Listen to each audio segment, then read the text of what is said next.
And welcome to the Ross Draver Ice Garden as part of Homecoming Hockey Series for California, University of Pennsylvania. Joining me is Tyler Harris. I'm Zach Lamar. Now Tyler, we're going to be watching the Cal 1 team, who is formerly the CHE team for California. Tonight, this is their first game of the season. Yeah, it's going to be an interesting matchup, Zach. This is really their first game, considering last game against Pitt Johnstown, the ice kind of melted. They weren't able to complete the game, but this is going to be their first true contest of the year, so it's going to be interesting to see how they come out in this one. And tonight they will be playing against the Penn State-Altoona Lions, who come into this game 3-0 on the year. Yeah, they have a really impressive lineup, a great captain who's a great skater, able to do a lot of moves around the midline. So it's going to be interesting to see how he does and how he matches up to this California team who's been fairly strong for the past couple of years. Now when we come back, expect a lot of fast-paced skating, hard hitting, and a lot of exciting action here at Ross Draver Ice Garden. When we come back at CUTV Sports, we'll have action right here. With 18 institutions, my conference is the largest league across all NCAA classifications. With nearly 7,000 student athletes competing in 23 championships, my conference sponsors the most championships in Division II. With a 78% academic success rate, my conference graduates student athletes well above the national average. We compete with passion. We take pride in our efforts in the arena and in the classroom. The Pennsylvania State Athletic Conference. Passion, pride, Pennsylvania. There is a university built on an uncommon dedication to the whole student, where core values of integrity, civility, and responsibility are not just taught, but integrated into academic experience, creating a learning environment for personal life as well as professional life. California University of Pennsylvania. Yeah, to the top I climb, and I'm never gonna quit till I get what's mine. I hope you came to win, cause I'm never gonna stop till I cop that ring. To the top I climb, to the top I climb, all the way to the top I climb, and I'm never gonna quit till I get what's mine. Yeah, never gonna stop, baby, can't bring me down. We keep climbing up the ladder, can't bring me down. To the top I climb, and I'm never gonna quit till I get what's mine. I hope you came to win, cause I'm never gonna stop till I cop that ring.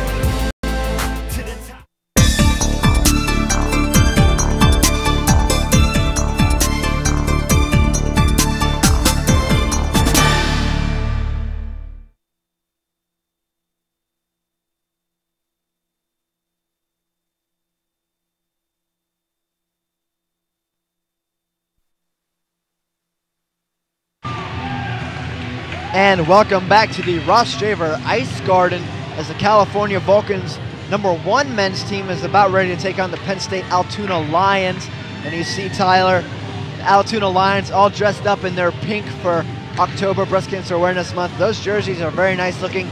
The Vulcans in their white jerseys. Just for everyone at home to know which team is which, we will be getting the national anthem underway momentarily, but looking at these two teams, California coming in without a game so far, Altoona 3-0 like we said. Yeah, the one game that they did have under their belt, like I said in the open, Zach, was Pitt Johnstown. They got to play them, and in the one period of play that they had, I believe California had over 10 shots on goal compared to Pitt Johnstown only having 1 or 2. So a good one period of play for the Vulcans, but it's going to be interesting to see how they actually handle 3 full periods rather than just one. Yeah, now we're going to go through the captains for the CHE #1 Vulcans. The captain is #7, John Miller. Assistant, Dan Bailey, #14, and other assistant, Tim Gleason, #29. And now for the national anthem, we will have the group Vulcanize, who is part of the California University Choir, perform the national anthem tonight before our festivities get underway. First off, though, they are going to list off all the starters for both teams, getting the Penn State-Altoona starters announced right now on the PA announcement. The only one I can really notice right now, 22, Ben Kinch, 7, David Bramley. And Tyler, a lot of these players, like we discussed, are sophomores and freshmen, and your theory was behind it that they play here at the local satellite schools and then go to the big campus to play later on. Yeah, they have a lot of players coming through this system, coming through the university, Zach. So it's not surprising to see underclassmen on this roster, no upperclassmen, because usually by the time you hit your junior and senior years, you should probably be at the bigger levels. So that I believe that's what the expectation is. But nonetheless, just because they're sophomores and freshmen doesn't mean you need to take them lightly, Zach, because they're 3-0 for a reason. They're a very good squad. They're very talented. They have a lot of skilled players, and they're going to look to come in here in California's home ice and try to take care of them. And now as the California Stars go up to the line, we're going to have the national anthem in just a moment. As I said, performed by Vulcanize as part of the California University Choir.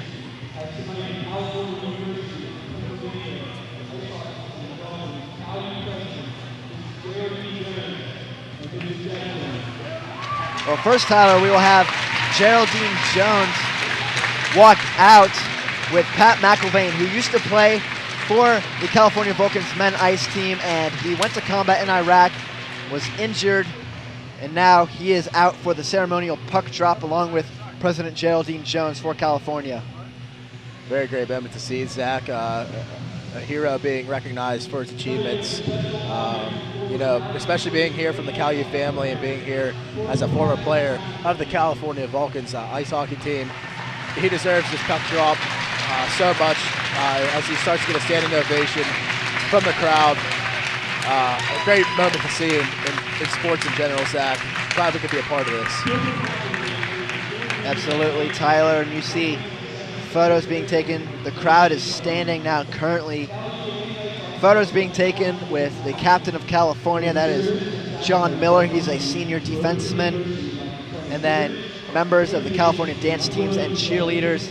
And then Pat McIlvain and his family, and as well as President Geraldine Jones and her husband. Along with Blaze, the mascot for the California Vulcans.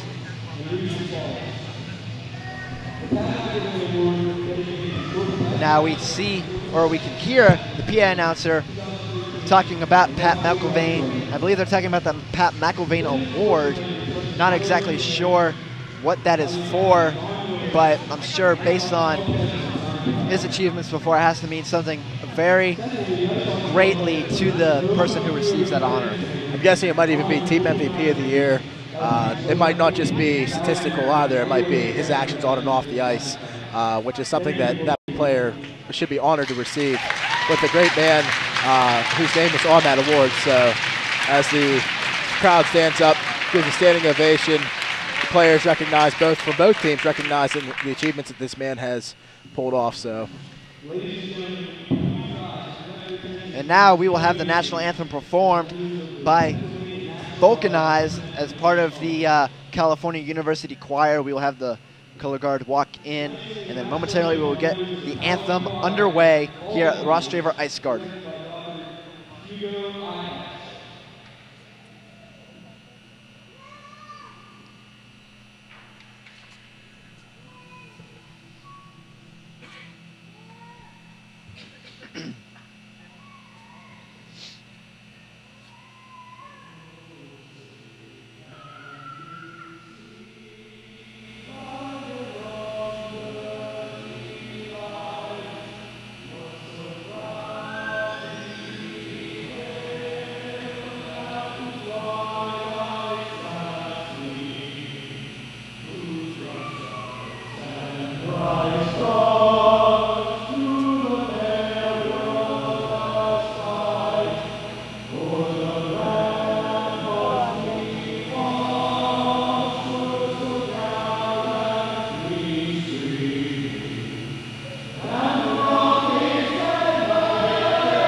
we welcome you back from the national anthem.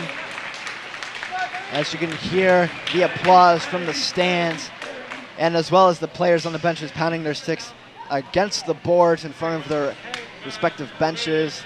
And Tyler, we're about to get action underway here as the Penn State-Altoona Lions will take on the California Vulcans men's team. They are the #1 men's team. There is a #2 men's team as well.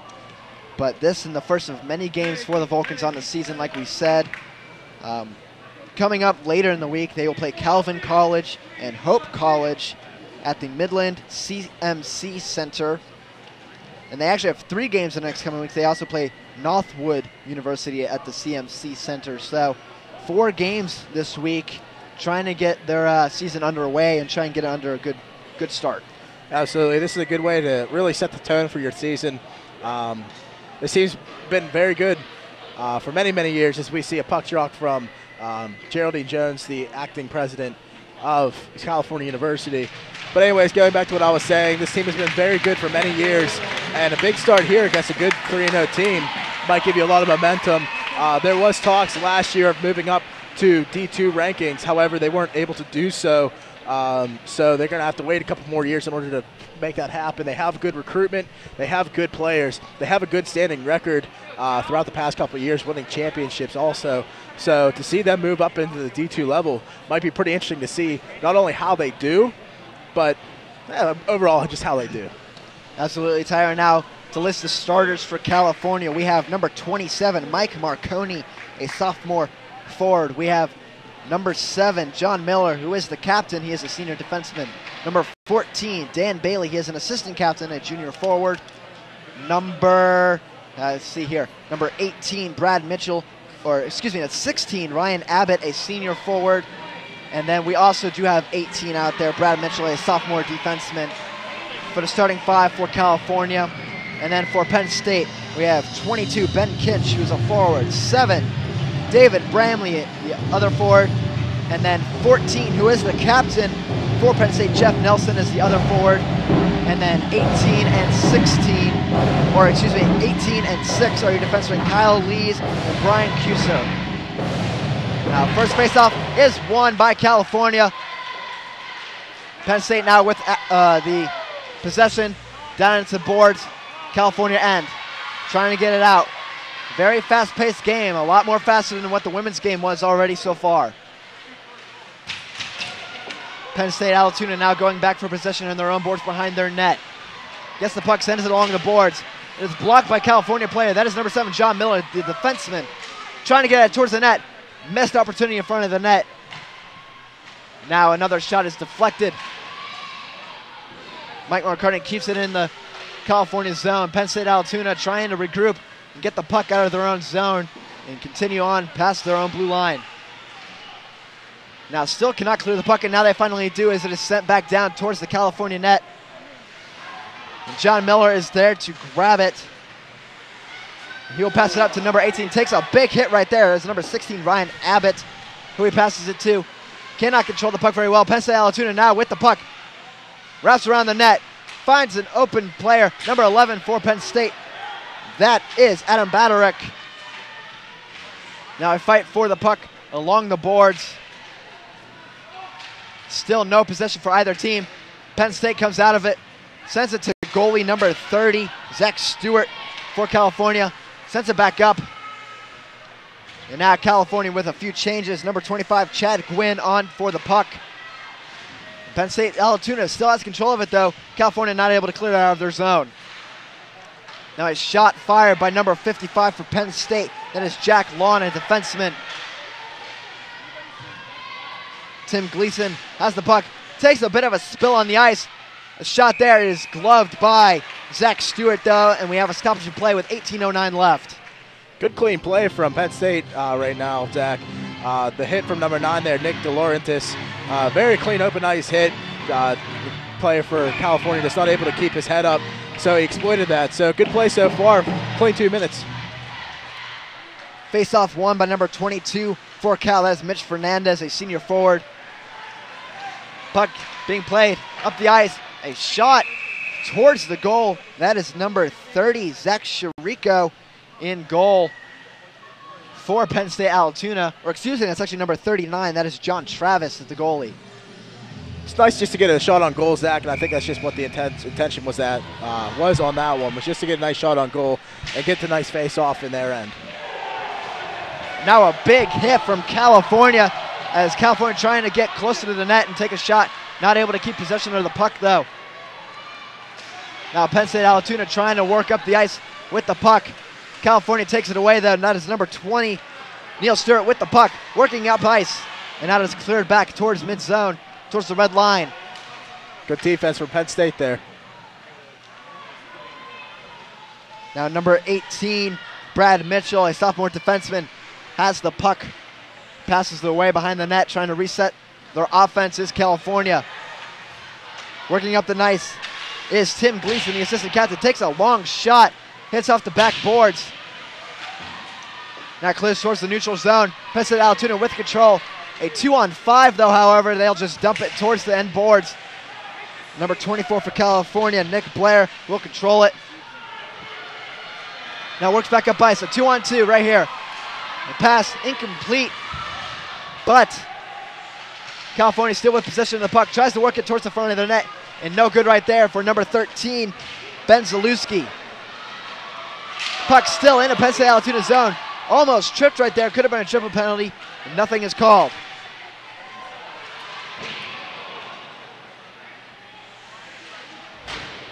Now play is slowed down just a little bit.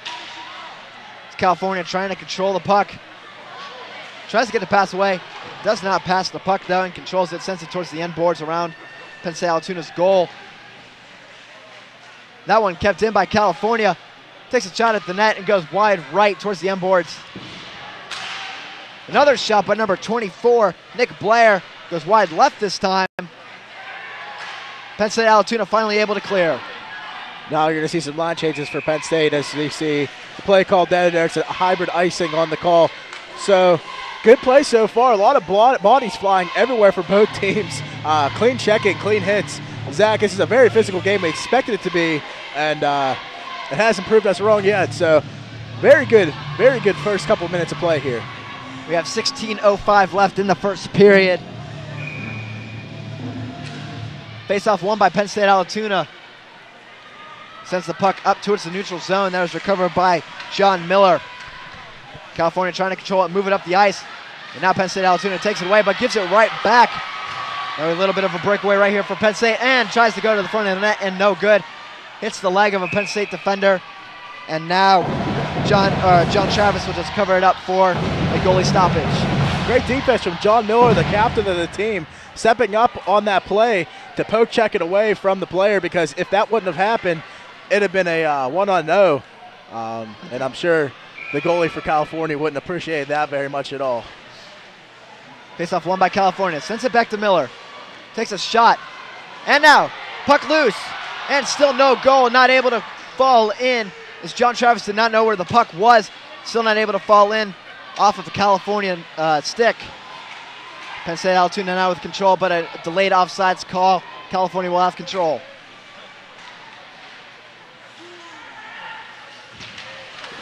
A big crunching hit on number 8, Jeremy Pell, for California. Is now, I believe we have an offsides called. And we'll have a stoppage. Go ahead and take a look at it, Zach, and you'll see right there. Yep, there it is. 14's offsides for Penn State. 14 is Jeff Nelson, a forward. So just a little trying to jump the gun a little bit, trying to get some leverage on the play. Face-off won yet again by California, controlling the face-offs very well so far. Penn State-Altoona takes the puck away, though. Moves it into their own ice, but gives it right back to California. Hit along the boards. Now dumps it into California's zone, where number 18, Brad Mitchell, will control the puck and send it down into the neutral zone.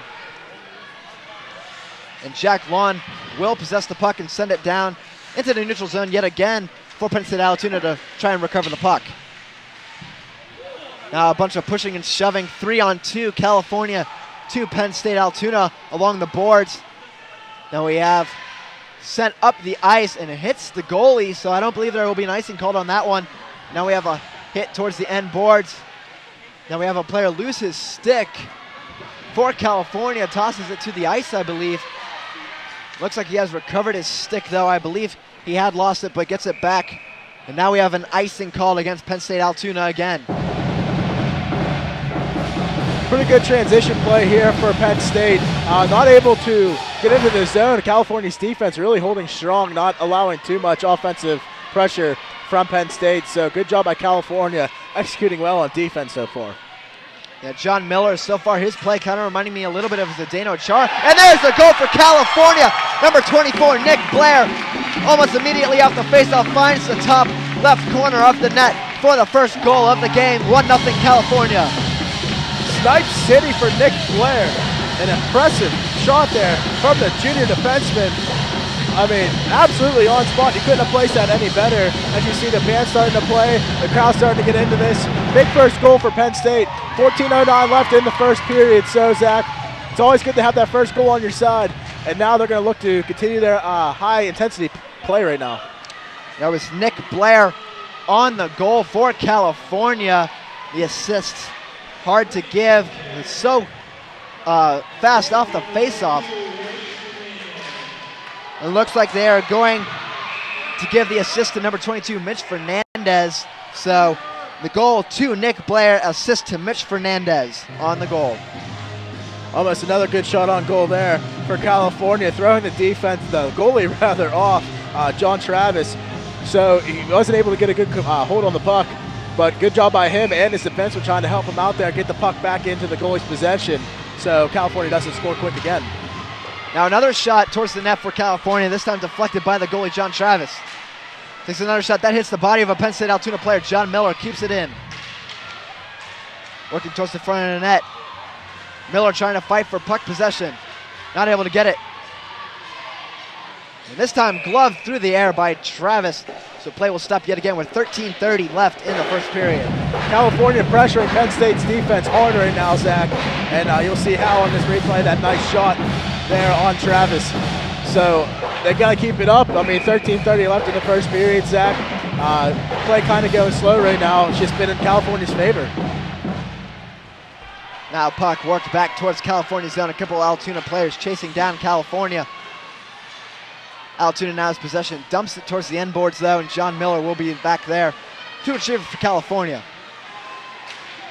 Now a shot by Penn State Altoona. That is number 18, Brian Kuser. Penn State Altoona trying to work in the California zone now.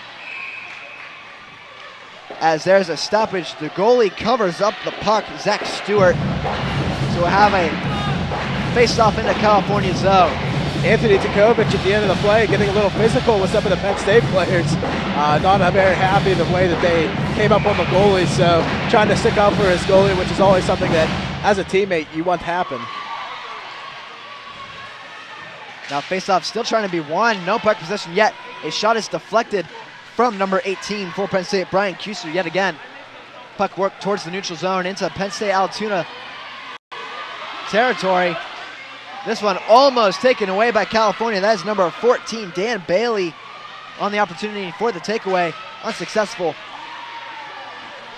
Oh, and now a vicious hit for number 29. That is Tim Gleason, takes down an Altoona player. Opportunity for Penn State Altoona is missed as the puck goes to the end boards. Altoona still with possession, trying to work it to the front of the net. Now Altoona gives up on possession, dumps it in towards California. That's Tim Gleason with the puck. Line changes now for Penn State. Penn State almost with an opportunity there as we see a collision at the blue line. Now I believe an offsides against California will be called, so we'll have another stoppage and another face-off coming up. Anthony Takovich, a little bit offsides on that play, and I'm sure you'll see it on our replay here. You see the pass come up, yeah, far side, that's Anthony Tankovich, so just a little offsides. As we see some physical play behind the referee right now.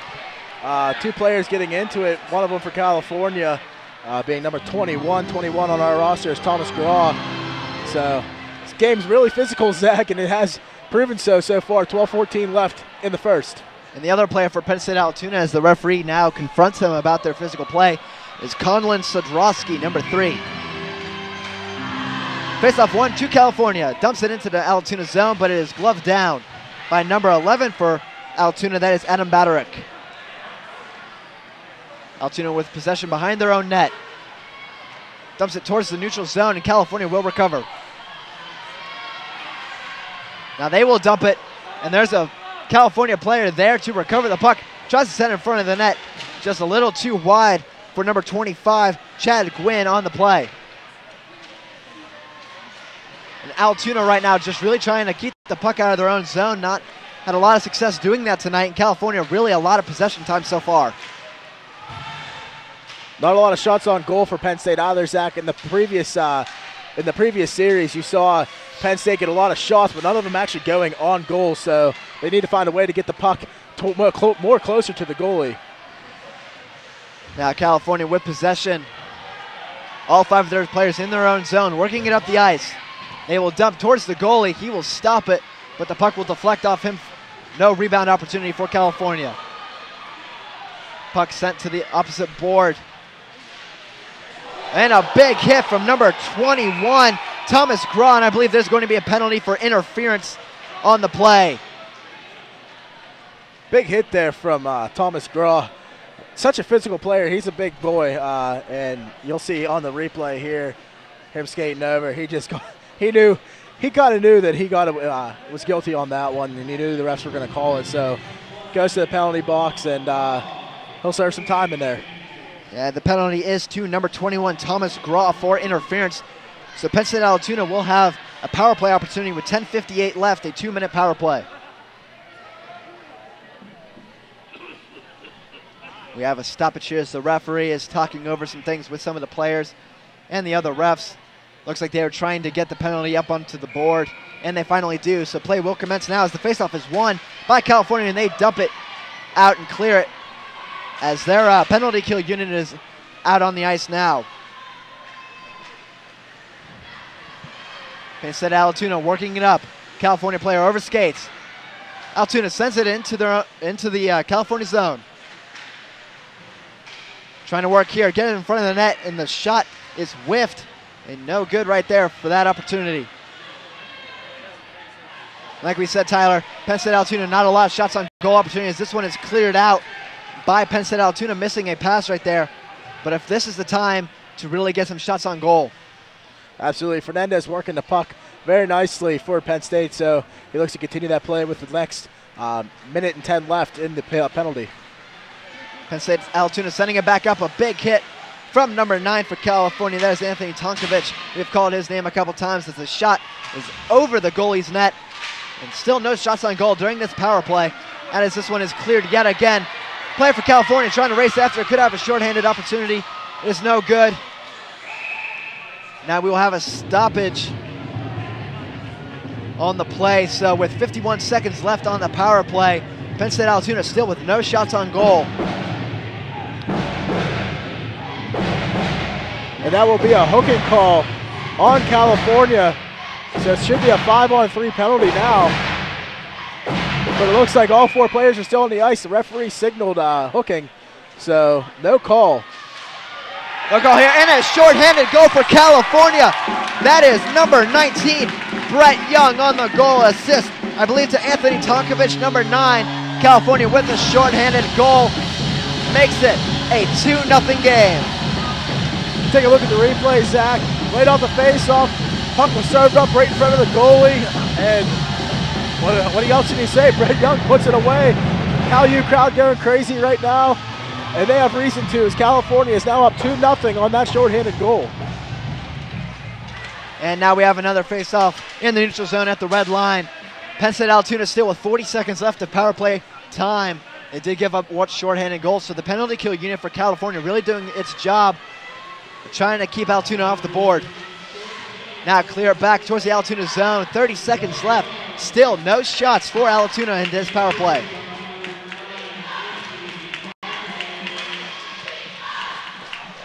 Now the puck dumped yet again, Altoona zone. Number 26 for California, Anthony DeBicaro, is there to defend an Altoona player.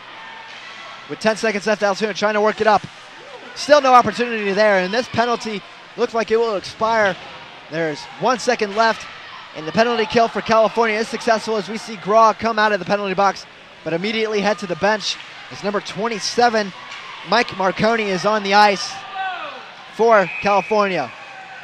Now we have a stoppage. We'll have to see exactly what for.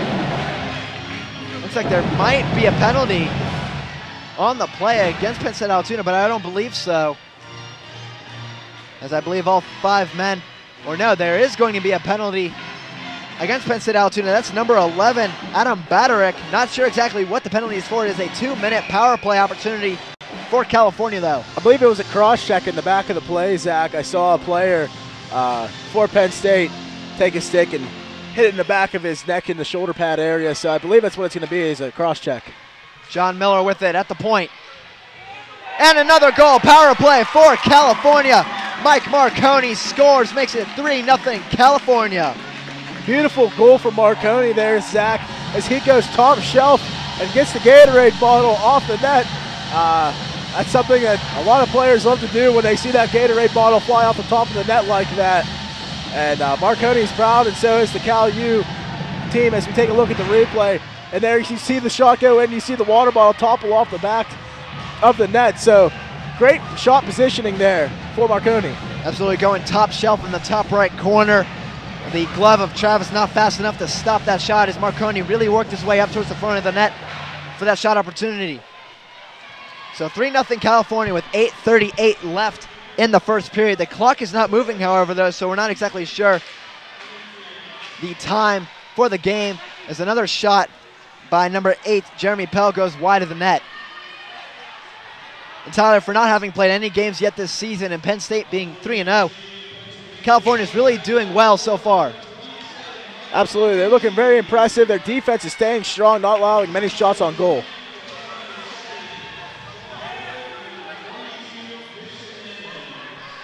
And as we hear, the goal goes to Marconi, assist to Miller, and to Mitch Fernandez. So Fernandez has 2 assists already on the night, 2 points for him.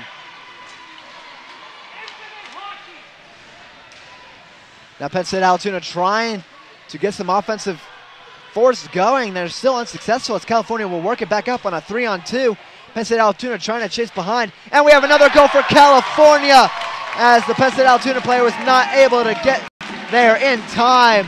We'll have to see on our replay who scored the goal. I believe it was either number 8 or number 15 for California. We'll have to see. It was number 8, Jeremy Pell, on the goal. Thank you, Tyler, for telling me that. It's 4-0 California. The play started off with great defense from Dalton Francic in the defensive zone, but here you actually see the real shot on goal. And there it was from number 8 as he comes through your right side of your screen. Jeremy Pell, he's a senior from Elizabeth, Pennsylvania. So Cal U now up 4-0 against Penn State, a 3-0 team. And it looks like Penn State might have called a timeout, Zach. They kind of want to take a minute to kind of take a breather, relax, try to refocus, and maybe try to get a couple points on the board before the period's over. 8:30 left on the clock according to the scoreboard. So we'll see how Penn State can rebound off of letting up 4 quick goals. Absolutely, and Penn State-Altoona came in 3-0, but they're not playing like a 3-0 team right now. This is turning into what looked like happened during our women's game previous to this one, where the California women won 16-2. We have Blaze right there dancing on your screen.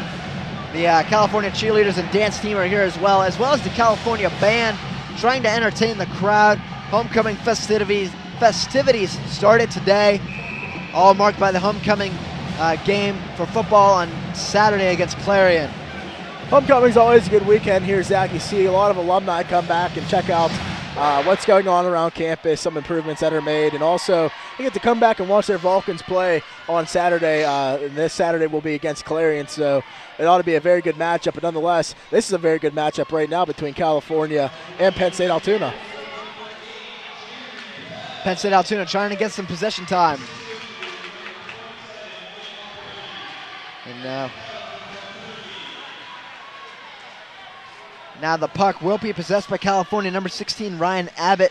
We just got confirmation the assist went to Mike Marconi. So Marconi now has 2 points on the night, a goal and an assist as part of California's early 4-0 lead. And now a stoppage as some players collide in the net against the goalie, and we have some pushing and shoving going on near the end. And we had to see the referees try and stop a little skirmish going on towards the net. California playing, arguing, and then some more behind the ref. So Penn State-Altoona, their temper's really flaring as they're trying to find anything to go from a 4-0 deficit. Great stop there by John Travis on that play, able to get down and prevent the puck from going in and let up another goal. So just sloppy defense from Penn State right now, Zach. Not able to contain this high-powered California Vulcans offense. I mean, they're skating circles around these guys, Zach. They got to find, the Penn State team has to find out a way to put on the brakes of California's offense. It's just not going very well for them. John Miller possesses the puck, sends it towards the net, deflected by Travis. Now it is stopped by Travis off a shot from Tonkovic. Some more pushing and shoving towards the end of the play. I'm sure the referee is really not enjoying having to break up so many fights that could happen so far in the game. With only 7:42 left in the first period, it's still very early. Boys will be boys, Zach. Unfortunately, that's what happens with college kids. A lot of testosterone out there on the ice right now. So referees got to make sure they keep this game under control before it gets way out of hand and injections start being called. Now puck sent in from the point by Zach Alamo, a sophomore defenseman. First time we called his name. As again, Travis will hold the puck towards the ice and get another stoppage with 7:32 left. Yeah, Travis is being worked hard right now by the California offense, as you've seen and as I was saying for minutes upon minutes now, Zach. They got to find a way to keep it in California's zone at least for a little bit. California will get the puck in the neutral zone around the red line. It is deflected by Penn State-Altoona player. That is number 22. That is Ben Kinch, as he is trying to fight his way towards the net with the puck. Nice hit there by Nick Blair on number 7, David Bramley for Penn State-Altoona. Now California, number 13, it looked like Ben Zalewski bouncing the puck around the ice. Could not possess it enough though to keep it going. Penn State-Altoona dumps it behind California's net. Now California working its way up the ice. That is number 9, Tonkovic. We have called his name a lot tonight. Opportunity in front of the net is missed though. California not able to add on. Now behind the net, number 21, Thomas Graw getting into it with the Penn State-Altoona player. Now we have a race for the puck. Won by Penn State-Altoona. Number 71 sets it in front of the net. Almost a shot on goal right there. It is no good though. Altoona still with no goals as the puck is sent over the boards into the stands. That was actually one shot on goal on that one, Zach, even though it was an attempted pass to center it up in front for the Penn State-Altoona player, Luke Dabrowski. It was a shot on goal. It did touch the goalie, so that's Penn State-Altoona's first shot on goal ever since the very start of the game, Zach, maybe the first couple minutes. Not much offensive production from Penn State-Altoona. We'll really have to see if they can get something going with 6:20 left in the first period. They still have a lot of time left in this game to come back from a 4-0 deficit. And now Matt Torello will control the puck and send it along the boards towards the neutral zone, as now possessed by California. A shot towards Travis, as he will just hold it on the ice and stop play, as no players for his team were around him. With 6:01, still 4-0 California. Overall, Zach, something I've noticed is California is much better at skating than this Penn State-Altoona team. So their strategy right now, just dumping it down and letting their skating really work for itself, is working, because all they're doing is dumping down to the goalie and now skating the Penn State team and getting shots on goal. It's working for them. There's no reason to have to play a quick transition game. Just dump and chase. Absolutely, Tyre. Speed can kill in hockey, as now we have a deflection out of bounds into the stands. I believe it was deflected off of California's stick, so no penalty for delay of game on that one. 5:56 left in the period, Zach. So if you're Penn State, you kind of just got to find a way to kind of hold this California team off for the next 5 minutes, go into the locker room and try to make your first intermission adjustments and come out with a better attitude and come out with a stronger team. California with the puck in Altoona zone. Sends it around the end boards towards the back of the net. California still with possession, trying to add on to their lead, 4-0 with 5:38 left. A shot on goal there is stopped by Travis. A miraculous save right there, going down, and it looked like Shot was going towards the 5-hole, and Travis able to stop it. California still with possession in their own zone. Tries to work it towards the neutral zone, and they do. It is a one-on-one. That is number 14 for California. That is Dan Bailey. He is taken down on the boards. Penn State-Altoona now with possession, working it back up. They are just outnumbered, though, as number 11, Adam Baderick, takes a hit. And we have a goal for Penn State-Altoona now. Looks like number 15, Tanner Baylor. Penn State-Altoona on the board. I'm not even going to lie to you, Zach. I really didn't see what happened on that one. I was too busy paying attention to the hitting in the boards, as you see there. But that was a nice shot there from Penn State-Altoona. I can't see exactly who it is on our screen. It might be number 13, Ben Zalewski. If that's the case, that was a nice shot on goal by him, able to get the job done. We will wait for further confirmation from the PA announcer, but nonetheless, it is now 4-1 California with 5:05 left. Penn State-Altoona finally getting some success on their offensive zone. Now their defense really needs to keep up their play and keep it going. Looks like the referees are going to huddle and talk about something going on right now. Not sure exactly what it is. They're not looking up at the scoreboard at all. They're not trying to figure out what's going on with the clock, so I don't think that's the problem.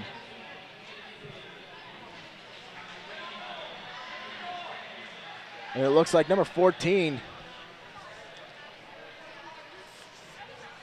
And that goal was to number 15. That was to Tanner Baylor. Not able to hear exactly who the assists went to. So, but the goal is credited to Tanner Baylor for Altoona. California now with a 4-1 lead. See, I heard 14, Zach, and I thought it might have been Dan Bailey. I thought there might have been a penalty on the play. However, there was a penalty, but it wasn't on Dan Bailey. It was actually on Mike Marconi for the Vulcans. So the Vulcans are going to have to go shorthanded after that goal from Penn State-Altoona. And that's something that California doesn't want to happen, as they have a player in the penalty box now, 27, as they are now shorthanded. They got a shorthanded goal there last time, but Altoona now can claw their way back into this one and cut the lead to 4-2 if they can score in the power play. Their power play earlier in the game, Zach, wasn't so successful, not even one shot on goal. But now, after getting a goal under your belt and getting that monkey off your back, might be able to make something happen. And we just heard the 2-minute penalty was for unsportsmanlike conduct, so Marconi getting a little rough towards the end of the play. Altoona sets it up. That one is right into the chest of Zach Stewart, as Altoona this time gets a shot on goal for their power play with 1:35 left. Let's see if they can keep that going.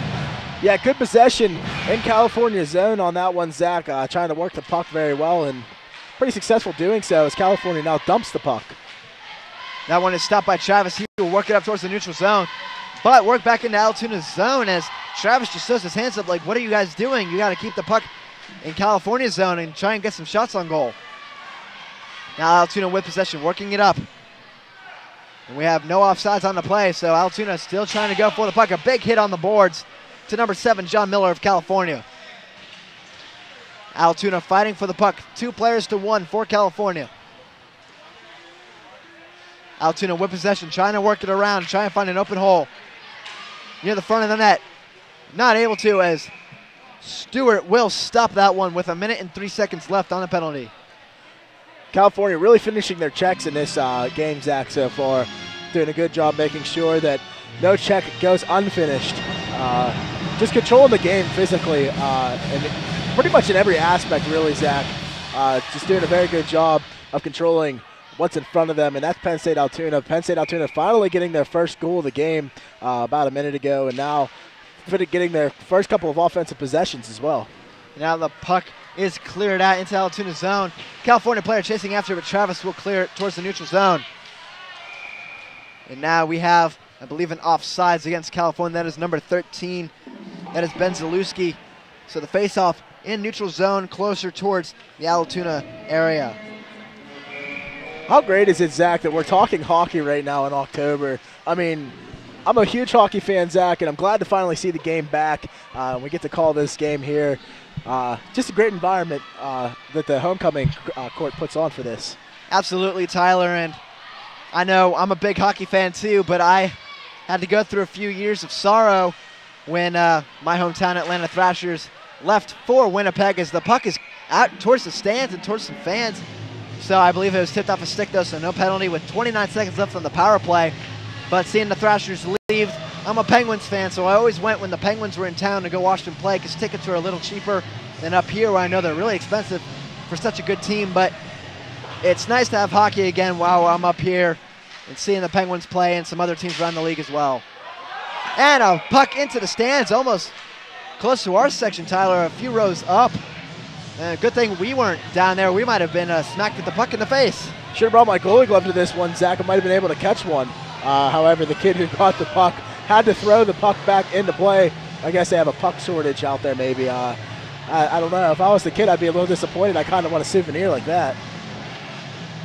Yeah, I remember my first hockey game I ever went to was Thrashers Penguins, and puck went right into my own hands, so I have a puck at home from a Thrashers Penguins game that I keep on my desk next to my bed to remember my first hockey game experiences. There's a stoppage in play now with 14 seconds left on the power play. Yeah, we took a look at this offensive possession here for Penn State-Altoona. The shot coming from number 3, Colin Sadrowski, a pretty good skater for this Penn State team. He's got a lot of talent, and he's very young. He's an underclassman, so he's got a little bit more time to develop.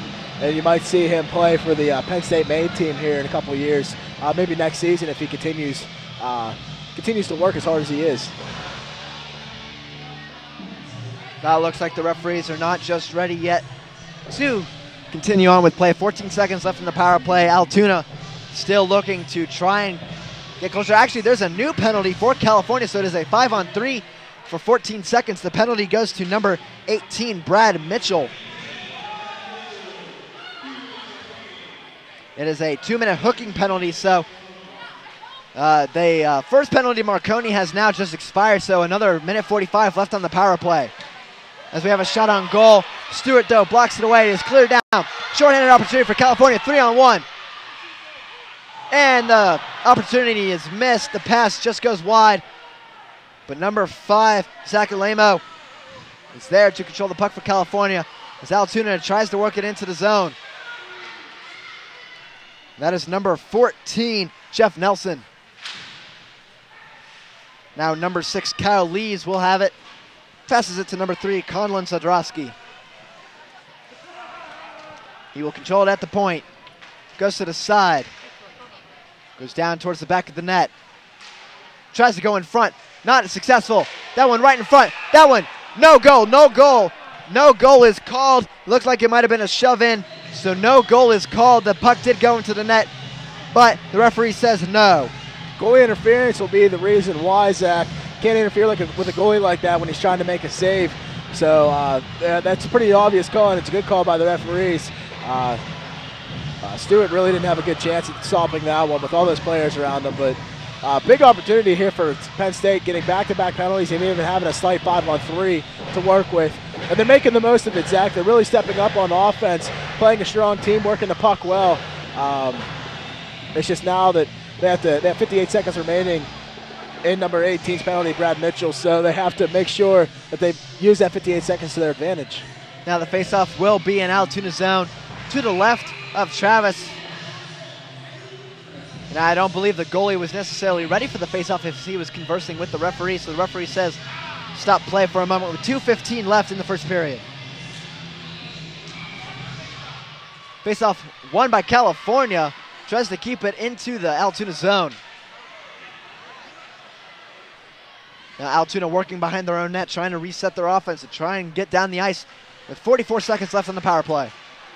California's defense pressing hard against this Penn State team, not trying to let them get a good offensive possession and get off good, clean passes. Now Travis looked like he was trying to fight with his own player's stick right there. Could have been a costly turnover if the puck happened to go into the California player's stick. It could have been an empty net opportunity. Now a long shot taken by number, I believe that was 18, Brian Kuser. It goes wide right and behind the end boards. Now trying to clear it is California. Keeps possession. That is blocked away by number 9, I believe that is Tonkovich. He looks hurt on that one though.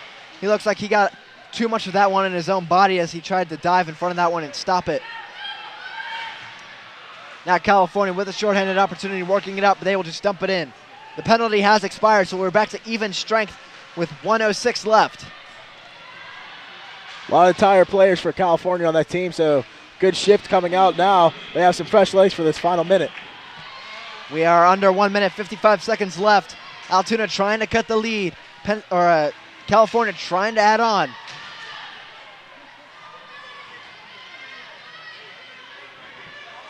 Now that is number 5, Alemo, with the puck. He will control it, send it to Travis behind the net. He will control it. And now a California player taken out. That is number 26, Anthony DeBicaro, who goes down towards the ice pretty hard. 30 seconds left in the first period. Now Altoona trying desperation to get the puck out of their own zone. California has an opportunity here with 20 seconds left. They might try to add on to the score.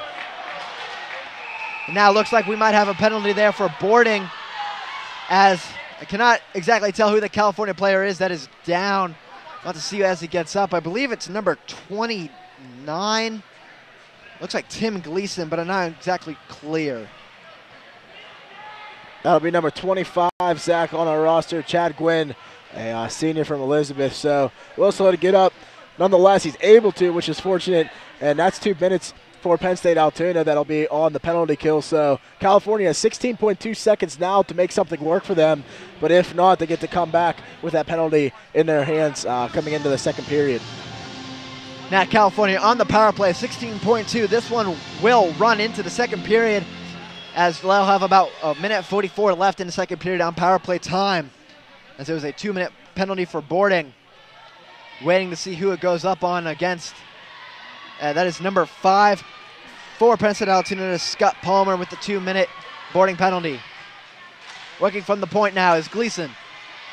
Sends it out towards the net and just misses the net for California with 7 seconds left. This one almost cleared. Sends it back towards the net. Travis catches it with 3 seconds left. Now it reads 2.9 on the board, so you figure California, if they can win this faceoff and get a quick shot off the faceoff, they might have an opportunity to score a goal here. Yeah, with only 2.9 seconds left, Zach, it'll be pretty interesting. I think the Zach might, the referee rather, looking to put some more points, time on the board, but I don't think anybody's going to be awarded because the clock on the scoreboard actually stopped about 2 seconds after the play stopped. Now the period will end with no other scores. It reads 4-1 after the first for California, and when we come back, California will still be on penalty time. 1:44 left on the power play when we come back here on CUTV Sports.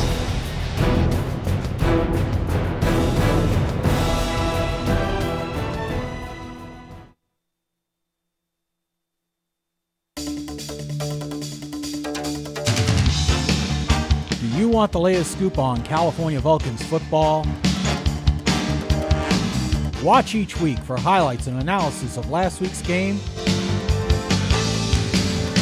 preview of next week's game, and a look around the PSAC. Get pumped. Vulcan Football 2013, Tuesday through Fridays on CUTV. Watch CUTV online anytime, anywhere. Check out your favorite original programs, coverage of the biggest events on campus, and cheer on your Vulcan sports teams. CUTV. Log on. Tune in now. Visit cutv.calu.edu/live. CUTV is your home for local high school football action.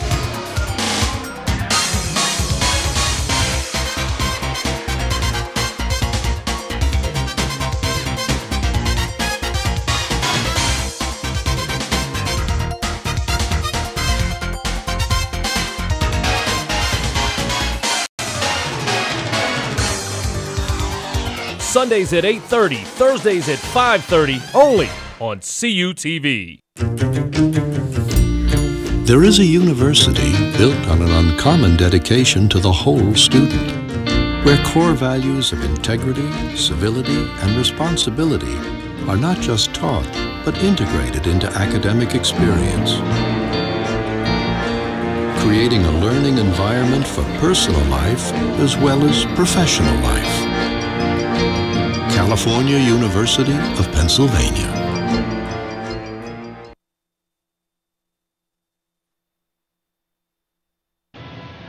And welcome back to the Ross Draver Ice Garden as California Vulcans lead 4-1 over Penn State University Altoona, as you see on your UPMC Health Plan scoreboard. And Tyler, we're going to look at some replays.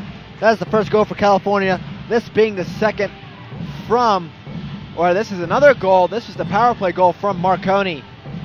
Yeah, Marconi really playing a strong game so far. And you saw him helping out on number 8, Jeremy Pell's goal there.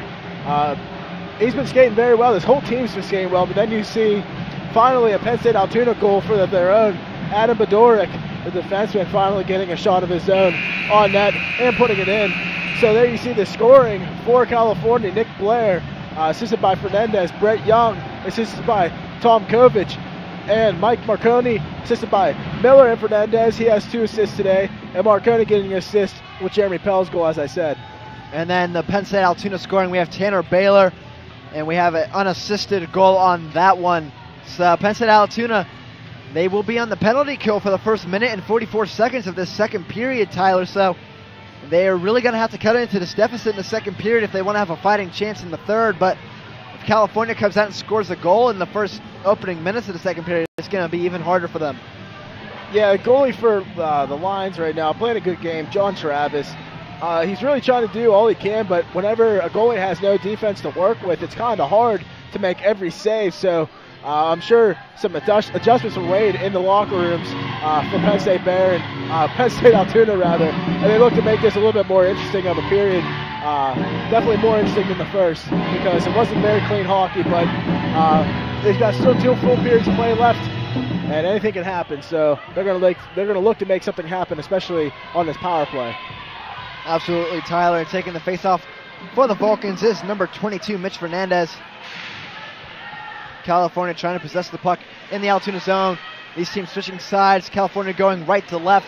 Altoona going left to right. That one almost in the net, but it deflects off. It looks like we have a goalie change, Zach. Zach Chirico is now the goalie for Penn State, wearing number 30, so we'll see him in the net for the rest of the game. So Penn State Altoona coaches deciding that Travis wasn't getting the job done. It's from the point. We have a shot there. It goes wide of the net, but from the point, Tim Gleason is at the point for the power play. He has the puck now. Sends it down to Fernandez. Or excuse me, no, that is Mike Marconi. Marconi fighting with an Altoona player. Gleason with the puck again. Passes it to number 14, Dan Bailey. There's deflection right there. 2 Altoona players colliding together. Bailey still with the puck. That one goes wide of the net. Gleason keeps it in, doing a great job. Is California keeping power play time of great use to them as they keep it in the offensive zone. Gleason trying to keep that one. It stays in. Altoona now able to clear it though, and Bailey will go back for it. 30 seconds remaining on the period, Zach, so this is probably going to be California's last chance to make something happen. Now, it was actually 30 seconds on the power play, Tyler, not the period. So, Gleason now controlling the puck. Sends it to Bailey. Bailey to Fernandez. That one is in for the goal. Mitch Fernandez scores the power play goal for California, makes it 5-1. California using that one-man advantage to their advantage on the power play, not on the period, Zach. Very good shot there from California from the corner, right along the red line. Number 14, Dan Bailey, coming up big on that one. Absolutely, Tyler. Like we said, scoring early on in the second period would be big for the Vulcans as they try to maintain their big 4-goal lead. It is 5-1 with 18.5 left in the second period. Penn State was looking to make a big stop, try to kill off the power play, Zach. Maybe even try to get a shorthanded goal of their own, but not able to. Now California still possessing the puck in their offensive zone. Penn State Altoona had troubles possessing the puck in the first period as well.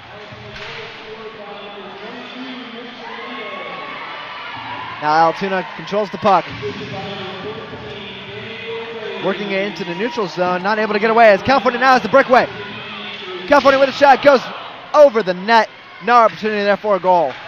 Thomas Grawn, a very nice shot on that one, just a little too high.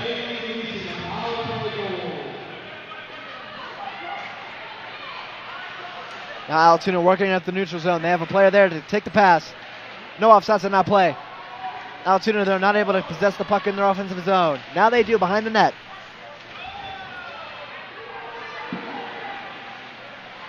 Altoona trying to work hard to try and cut the deficit back to 3. 17:23 left in the second period. California works into the neutral zone. Altoona there to grab the puck. Works into the offensive zone. Tries to wrap it around. Gets to the front of the net. No shot. Deflected away by the goalie. And California will clear into the neutral zone. Nice turnaround pass there from Adam Berdoric for Penn State. Pretty clean with the no look. Not able to connect with the person he was passing to, but nonetheless, pretty nice move. Now Altoona with a 3-on-2. That one just goes wide to the net to the left. And Zach Stewart, I think a couple saves so far through this period, a couple shots on goal. A lot of the shots there for Altoona going wide or just short. We have a breakaway for California. That one goes off the post. That looked like number 4 for California. That is Jake Blair, goes off the post. The first time we called his name tonight. So Tyler, California almost extends their lead, but the post plays devil's advocate on that one and not able for California to score yet again. Great play so far from Jake Blair. Great shift on his part. Finishing his check, Zach, getting a nice shot on goal. Playing the puck well now in the corner. Good big shift from him. And a big hit from number 16 for California, Ryan Abbott. Takes out the opposite 16 for Penn State. Or excuse me, no, that's not 16, that's 15, Tanner Baylor, I believe. We're going to stoppage and play now. Abbott right now hurt for the Vulcans after this hit. You take a look at how big he almost leaves his feet, but keeps his feet on the ground, on the ice rather. And that's big because if he leaves his feet, that might be a penalty. So good job making sure that he didn't do anything too much in power to get a penalty for it. Like you said, no penalty, Tyler. Still even strength for both teams. As that one almost shakes into the back of the net. But the goalie, like you said, Zach Chirico now able to keep that one from trickling in. That looks like a Marc-Andre Fleury play we've seen oh so too many times in the playoffs. Hurts our eyes as Penguins fans, but that one almost trickled in behind him. Yeah, good job and great awareness by keeping his eye on the puck there, Zach, and watching it go up over his head, putting his stick in front of the puck before it goes into the net and covered it up with the glove.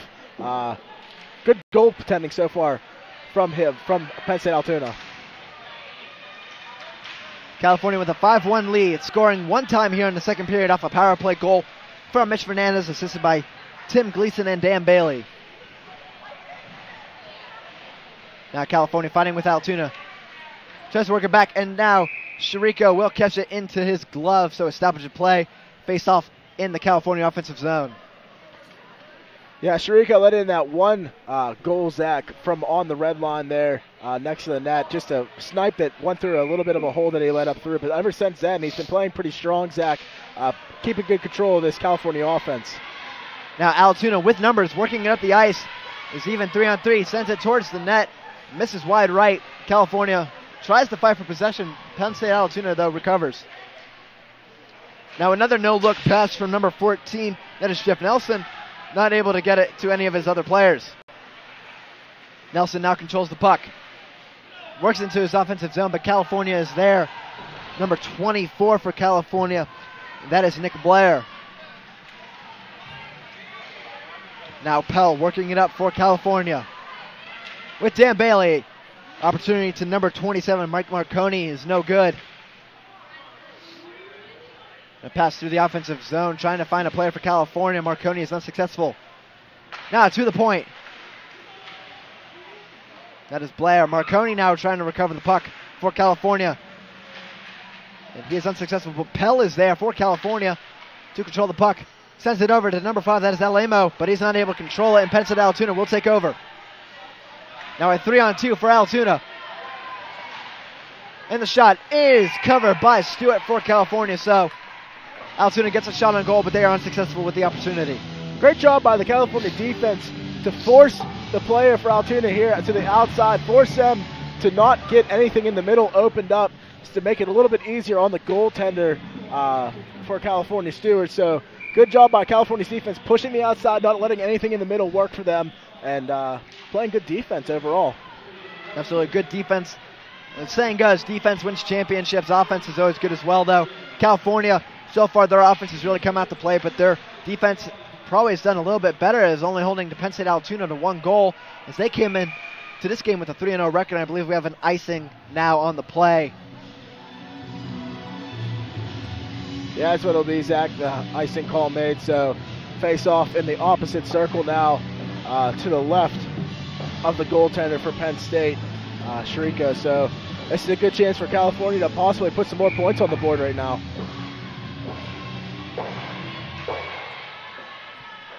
Penn State-Altoona wins the face-off. California working in the offensive zone. You see number 7, John Miller, the captain for California, there for defense.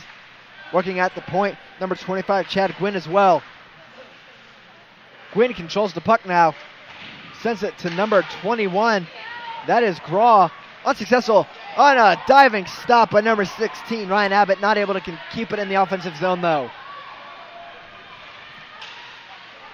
Abbott now working on defense. That puck just trickles past the net over the top post. Now Graw with numbers. A 2-on-1. Shot is stopped by Shiriko. Looked like it almost hit him in the face mask. Able to come down with it, though, on the ice. Great awareness by Shiriko, keeping his head up, making sure that, you know, where the shot's coming from, because you never know if the player might have went backdoor on that to put it on net a different way. But good defense as well from the Penn State-Altoona player. 2-on-1 opportunity killed. So California looking to add on to their score. But Penn State-Altoona, their defense is working a little bit better this period, and their goalie as well is performing a lot better this period. Zach Shiriko came in for John Travis. Travis gave up 4 goals in the first period. Now Shiriko's given up 1 here. That was on a penalty. And now we have a penalty on John Graw for California. So Penn State-Altoona will now have a power play opportunity. This is big for Penn State, Zach, because they've been playing pretty well so far this period, even though they've already let up a goal pretty early. But they've come out pretty strong, playing a good physical game, completing much better passes, and playing much better defense. So they might have a chance to do something on this power play. Now that one is cleared by Gleason for California. Trickles behind the net. Shiriko has to go after it for Altoona. Like I said, the penalty on number 21, Graw, I believe it was for misconduct or unsportsmanlike play. Could not exactly hear over the PA announcer, however. So, penalty is unconfirmed as to what it was for, but it was a 2-minute minor. Altoona with the puck now. That is number 11. That is Adam Badarek. Passes to number 7, David Bramley. Back to Badarek. Back to Bramley. Trying to find an open hole. Shoots it, but it's deflected and then cleared by California. That is Mitch Fernandez. Not a whole lot of passing in that sequence, Zach, only going back and forth to each player. You got to be able to rotate your position, your players better, Zach. Try to make something happen and move on offense. You can't just let the defense sit there in the same position as they were. Now Penn State-Altoona working it up. 2-on-2. Working it back towards the back of the net. That is number 89 for Penn State. That is Steven Fadenia. Shot from the point. No good. Deflects off the goalie, Stewart. That shot came from number 6, Kyle Lees. Shiriko will handle it behind the net, and Lees will go get it. 35 seconds left on the power play. Penn State-Altoona, a couple changes in that play, trying to get their numbers reset. California changes as well. Clear back down. Penn State-Altoona with 18 seconds left in the power play. This will probably be their last drive attempt on this power play if they can be successful. Penn State-Altoona trying to get it past the neutral zone. They're not able to. 5 seconds left. Looks like the penalty kill for California will work yet again. That one is cleared towards the end boards. Stewart will go get it. Penalty has expired, so California penalty kill is 2 for 2 tonight. Yeah, and there's a breakaway. Number 21, that is John Graw. Unsuccessful, though. Shiriko stops it, and he covers on the ice. So Zach Shiriko has really put on a show with some of the athleticism he has shown in goal so far in the second period. Zach, he might be trying to prove something as a backup now. He's might be trying to fight for that starting spot, and he's making a good bid as to wanting to get it, because he's only let up 1 goal now, pretty much halfway through the second period. 11:08 left in the second. So playing a very good hockey game so far, stopping that breakaway, stopping a 2-on-1 opportunity for California. overall he's playing very well. This team, Penn State-Altoona team, has really turned it around since the first period, playing a lot better and a lot stronger now in the second. 11:15 left in the second period. 5-1 California lead. Now a shot towards the net. Chirico is covered up though, but Penn State-Altoona now has possession. 3-on-2 for Penn State-Altoona. That one is cleared past the blue line though and back into the neutral zone. Now Thomas Graw with it.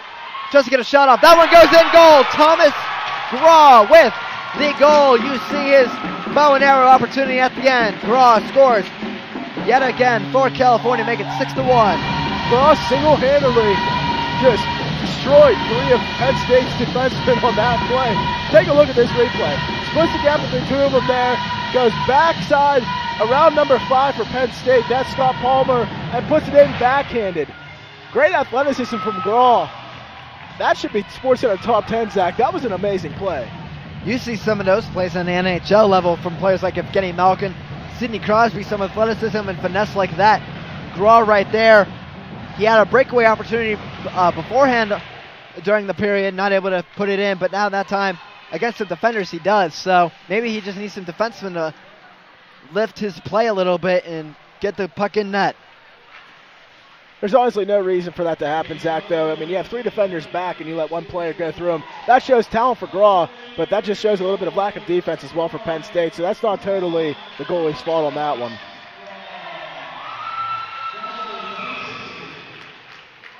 That goal was unassisted as we have an icing here, so California not able to change as the faceoff will be in their defensive zone. Penn State-Altoona with 5 new players all on the field, or on the ice, not the field.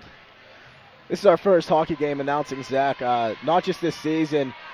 We had a shoot earlier with the women's team, but now we have this one. But this is our first season hockey game really announcing together, Zach, which is a pretty awesome experience to have it happen here at Ross Shaver. But nonetheless, still got to get adjusted to calling it ice rather than field. Yeah, now Penn State-Altoona with opportunities in front of the net, but Stewart not letting anything through the door. Penn State-Altoona came a knocking. Stewart did not let them in. So California with an opportunity. That is Pell. Pass and just went wide of Pell's stick. Had an open net opportunity there. Now we have a stoppage in play. Looks like there's going to be a penalty on Penn State-Altoona as Stewart was going off to the bench. Clear indication there was a penalty. Yeah, that was an amazing move by Pell. You saw on that replay there with that very nice pass across ice. Backhanded, pretty much having almost no control of where that pass was going, but he made it work and split some defensemen while doing it. But there is a penalty now against Penn State-Altoona, so Penn State's going to have to try to kill one here. Number 22 being credited with the penalty, that's Ben Kinch. It looks like it might have been a holding penalty, Tyler, the way the referee motioned. Now the penalty, or the power play time has just started as it was behind on the scoreboard a little bit, so some added power play time really for the Vulcans might be an unfair advantage against the Altoona Lions.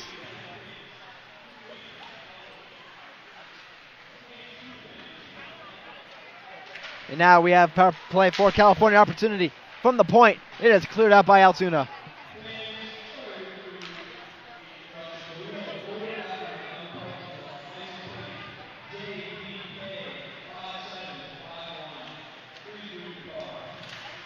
And now as we hear over the PA announcer a request for someone to move their car, an awkward situation here at Ross Shaver, but nonetheless, California from the point. That was number 18, Brad Mitchell on the shot. Opportunity just goes by Chirico in net. Now we have a little bit of tussle at the front of the net between number 11 and number 20. 20 being Neil Stewart for California, number 11, Adam Baderick for Penn State. Then we have a stoppage in play as well. Looks like that's going to be a penalty against California, Zach. This might be a 4-on-4 opportunity. And it looks like it will be. The penalty on number 20, Neil Stewart. He will go to the box. So for 46 seconds, there will be a 4-on-4. And then Penn State-Altoona will have 1 minute and 14 seconds of power play opportunity. So trying to cut this deficit. They're down by 5. They still have a lot of time left. Total game time, 28 minutes and 48 seconds left. So a lot of time. 5 goals, though, is still a big margin to overcome. Penn State would like to rebound off of that last penalty kill, Zach, and try to make something happen. And with the power play as well, struggling a little bit on the power play, but they're going to look to turn that around. It'd be nice to get at least another point on the board if you're Penn State before the period's over. And now California with an opportunity, number 13 for California. That is Ben Zalewski with the shot, goes wide of the net. Now I believe that's Ryan Abbott, number 16, to Alemo, number 5. Trying to go towards the offensive zone. They do. Ben Zalewski trying to fight with it. Now Alemo has the puck. Just trickles off of Chirico. No rebound opportunity. Now 8 seconds remaining in the Penn State penalty, so they will go on the power play in 4 seconds. Now California on the penalty kill, so Penn State-Altoona now has numbers over California as they're starting to work in their offensive zone. California staying strong though, Zach, by making Penn State-Altoona go to the outside, not giving them any chances up the middle to make anything happen. Now Ryan Abbott at number 7 for Penn State. That is David Bramley getting into it towards the far left corner. Now that one is stopped by Stewart. He freezes it on the ice. A couple sticks for Penn State-Altoona. We're trying to lodge the puck free. But as we stop there, 7:35 left in the period, 47 seconds on the power play time. Zach, going back to what you were talking about, we've been talking a lot of Penns lately in this broadcast, and earlier in the day we actually had a chance to talk to Joe Vitale and Robert Pertuzzo as they were here signing autographs and saying hello to some fans. Robert Bertuzzo's interview will be aired on Friday at the high school game of the week for CUTV, and then on Saturday will be Joe Vitale's. So that's definitely something you guys want to check out if you're interested in that. We also had some a couple other Penguins here. The old 2-9er Phil Bork was here, as well as Warren. I can't remember his last name. Warren Young. Warren Young. Thank you for that. He played with the Penguins back in the 80s. He was definitely a very successful player. So it's pretty awesome to see a couple of the former Penguins and current Penguins come back and show the Mon Mob some spotlight for once. And Tyler, as you were talking, we had, I don't know if you saw it for a couple weeks ago, for the Houston Astros, kind of reminiscent of the butt slide as number 8 Jeremy Pell was taken out by Chirico. For Penn State-Altoona, ran into his backside and taken down. It was kind of a interesting play as Penn State-Altoona now back to even strength, unsuccessful on the power play. That is 0 for 3 tonight. Could be reminiscent to the butt fumble as well for Mark Sanchez back in the back for the New York Jets about it last season. So pretty reminiscent plays. And now we have an opportunity right at the net. Chirico, though, able to stop it as he's down on his behind. Gets the skates out towards the front and is still able to stop it as now we have an offsides against Penn State. Great patience by Chirico in the net there, Zach. Staying strong even though there was 2 Vulcans fronting him, trying to get the puck behind the net. Chirico stood strong and waited to the very last second until the shot was made. And it ended up working out for him very well, stopping the puck and not letting up another point. Now that the California Vulcans have 6 compared to Penn State's 1, Penn State really can't afford to give up any more goals. Yeah, California started with 4 unanswered goals. Then Penn State-Altoona got on the board from a Tanner Baylor goal, and then 2 more unanswered. So Penn State-Altoona trying to work hard to get some points on the board. A save right there by Stewart. Rebound. And that is number 20 for California. I have to check my roster sheet real fast. That is Neil Stewart. Now sent back in by number 18, Brad Mitchell.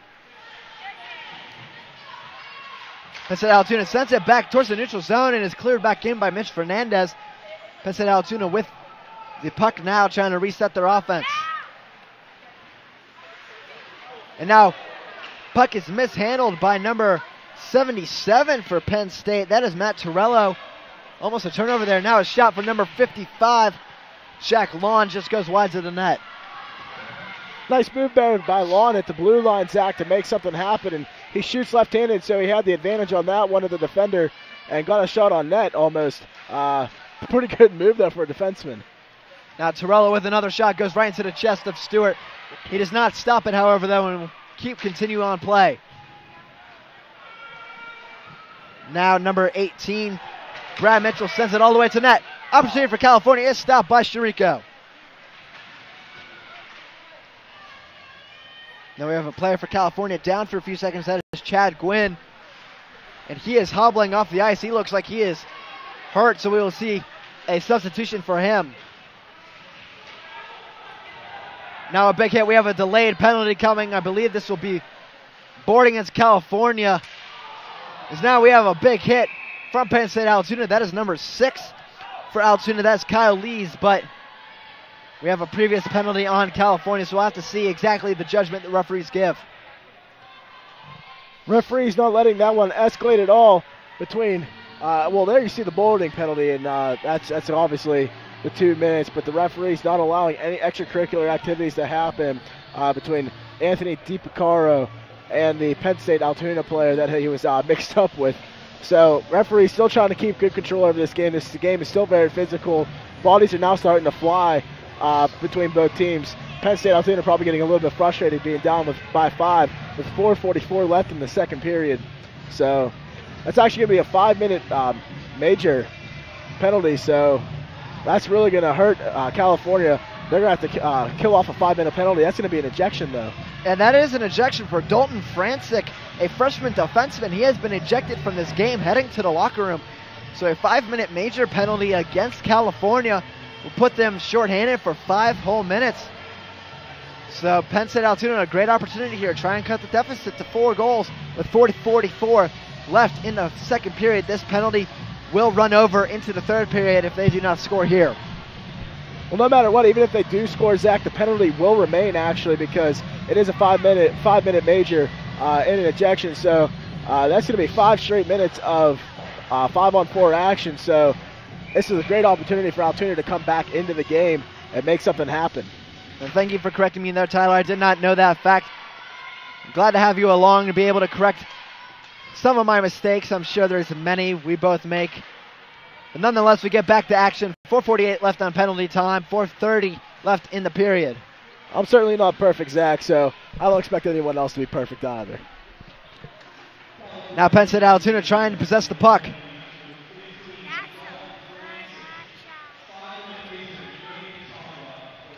And we just overheard the penalty is to Dalton Francic, number 15, a 5-minute major for misconduct. So he has been ejected from this game. It's a 5-minute penalty, like we said.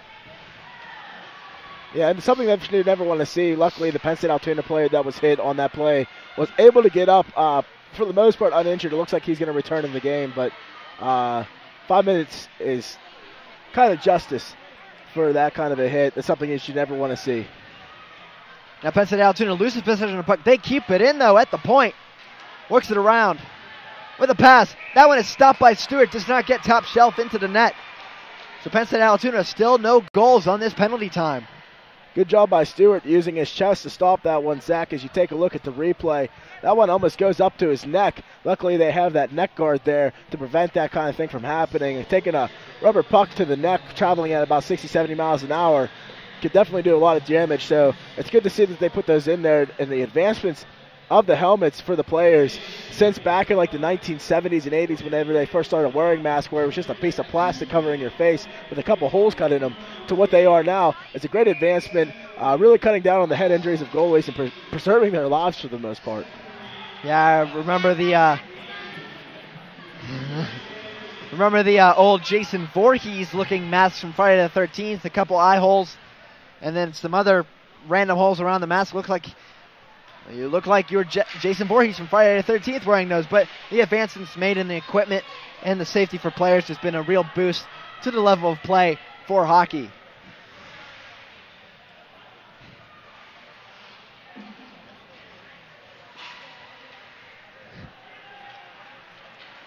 Now with a big hit right there for California. That is number 8, Jeremy Pell, against number 22 for Penn State-Altoona. That is Ben Kinch taking a big hit. There's 2 minutes and 55 seconds left in the second period. Almost as violent as something you would see in maybe Saw 3, the movie, Zach. Man, we're talking about horror films now. It is October, so Halloween's right around the corner. And now we have a stoppage. Looks like we'll have to see exactly why. Some extracurriculars going on.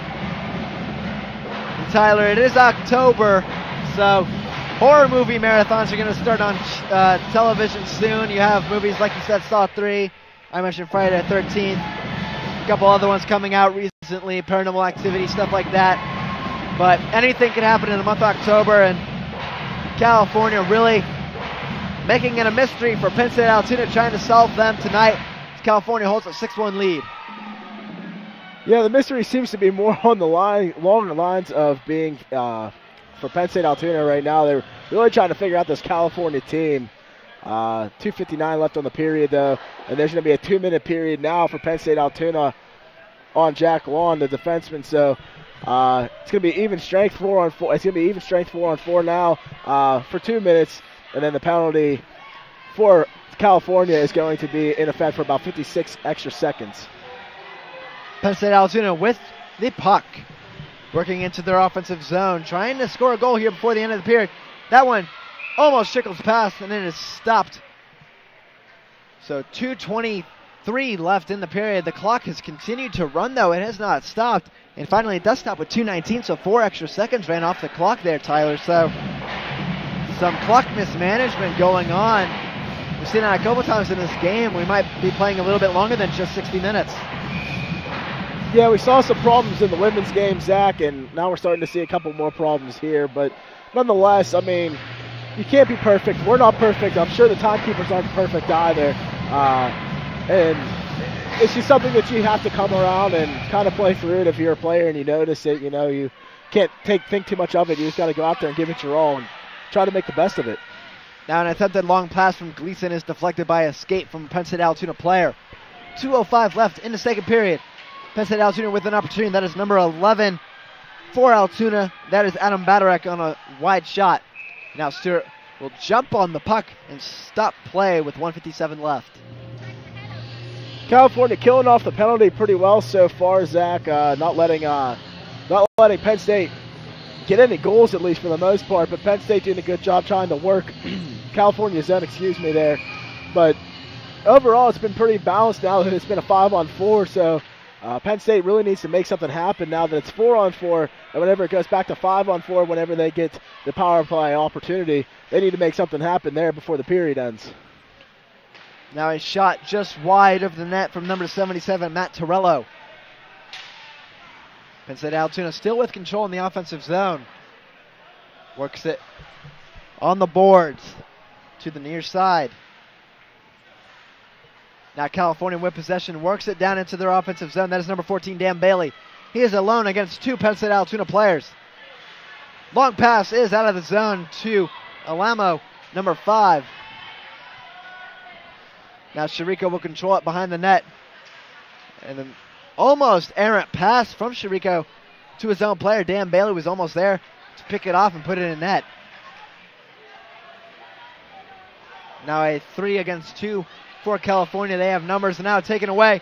And that one almost in net, but stopped by Stewart again. He is just not letting anything in tonight. He has become a sealed shut door. Has a couple chairs placed against the doorknob, not letting anybody in tonight. He is locked and tight, kind of like Fort Knox. Yeah, he's more like a Masoner, Zach, building up a brick wall and not letting anything go through it. So definitely doing a good job in goal tonight, only letting up 1 goal so far, stopping a lot of good chances from Penn State-Altoona. Now Shiriko will control it and give it to Torello behind his own net. Torello working it down the ice. Number 22, Ben Kinch has it. Takes a shot, and Stewart yet again with a save in the chest area. Now, some extracurricular activities, some shoves being thrown towards the face of some Penn State players. Penn State-Altoona really trying to find some momentum swing here. They have 30 seconds left on their major penalty. It will run over into the third period, like I said before. 14.1 seconds left. They'll have about 16 seconds of penalty time in the third period when the game resumes. Penalty is now over for Penn State-Altoona, so now they have a 5-on-4 opportunity again. So they have 30 seconds to make something happen. Not necessarily in this next 14.1 section. Actually, there's another penalty for Penn State-Altoona there, awarded to number 3, Conlon Sodrowski. So they're going to have to make more moves to try to contain for this 4-on-4 opportunity, and then that'll be the end of it. They're going to have to kill a power play next period. So that's a tough break for Penn State-Altoona. So Penn State-Altoona now, they'll have 30 seconds of 4-on-4 action, and then they'll have to go on the penalty kill. And a shot right there from Ryan Abbott for California. And tonight so far, California has 1 power play goal on 1 opportunity. We have 8 seconds, or really 0.8 seconds left in the second period. So the play was actually blown dead at like 4 seconds, Zach, but the timekeepers struggling right now to keep those precious seconds on the clock, as I believe the referees are now trying to tell them to put 4 seconds back on the clock. I'm sure that's what they're going to do now. So it's almost like sand in an hourglass, Zach, as they put a few more grains of sand on the other side now. There's 3 seconds left on the board now, so they have a couple more grains of sand to work with before the period's over. Now that is going to be the end of the period. It stands at 6-1 California. When we come back, 13 seconds of even strength and then a 1 minute and 31 second power play for your California Vulcans. And when we come back on CUTV Sports, we'll have the third period and the final decisive period for California and Penn State-Altoona.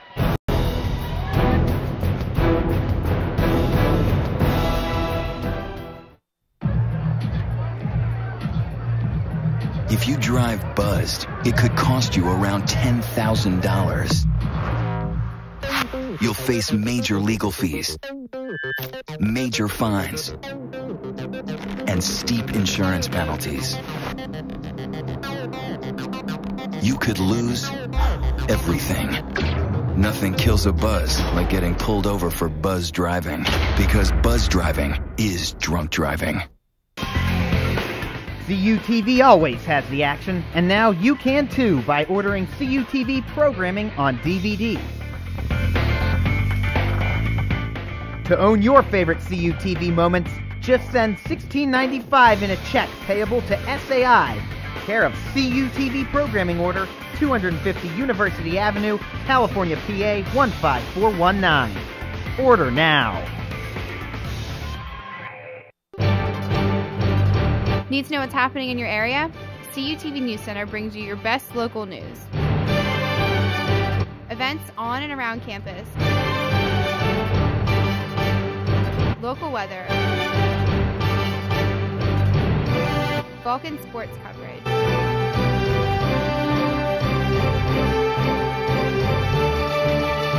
CUTV News Center, live, Thursdays at 5.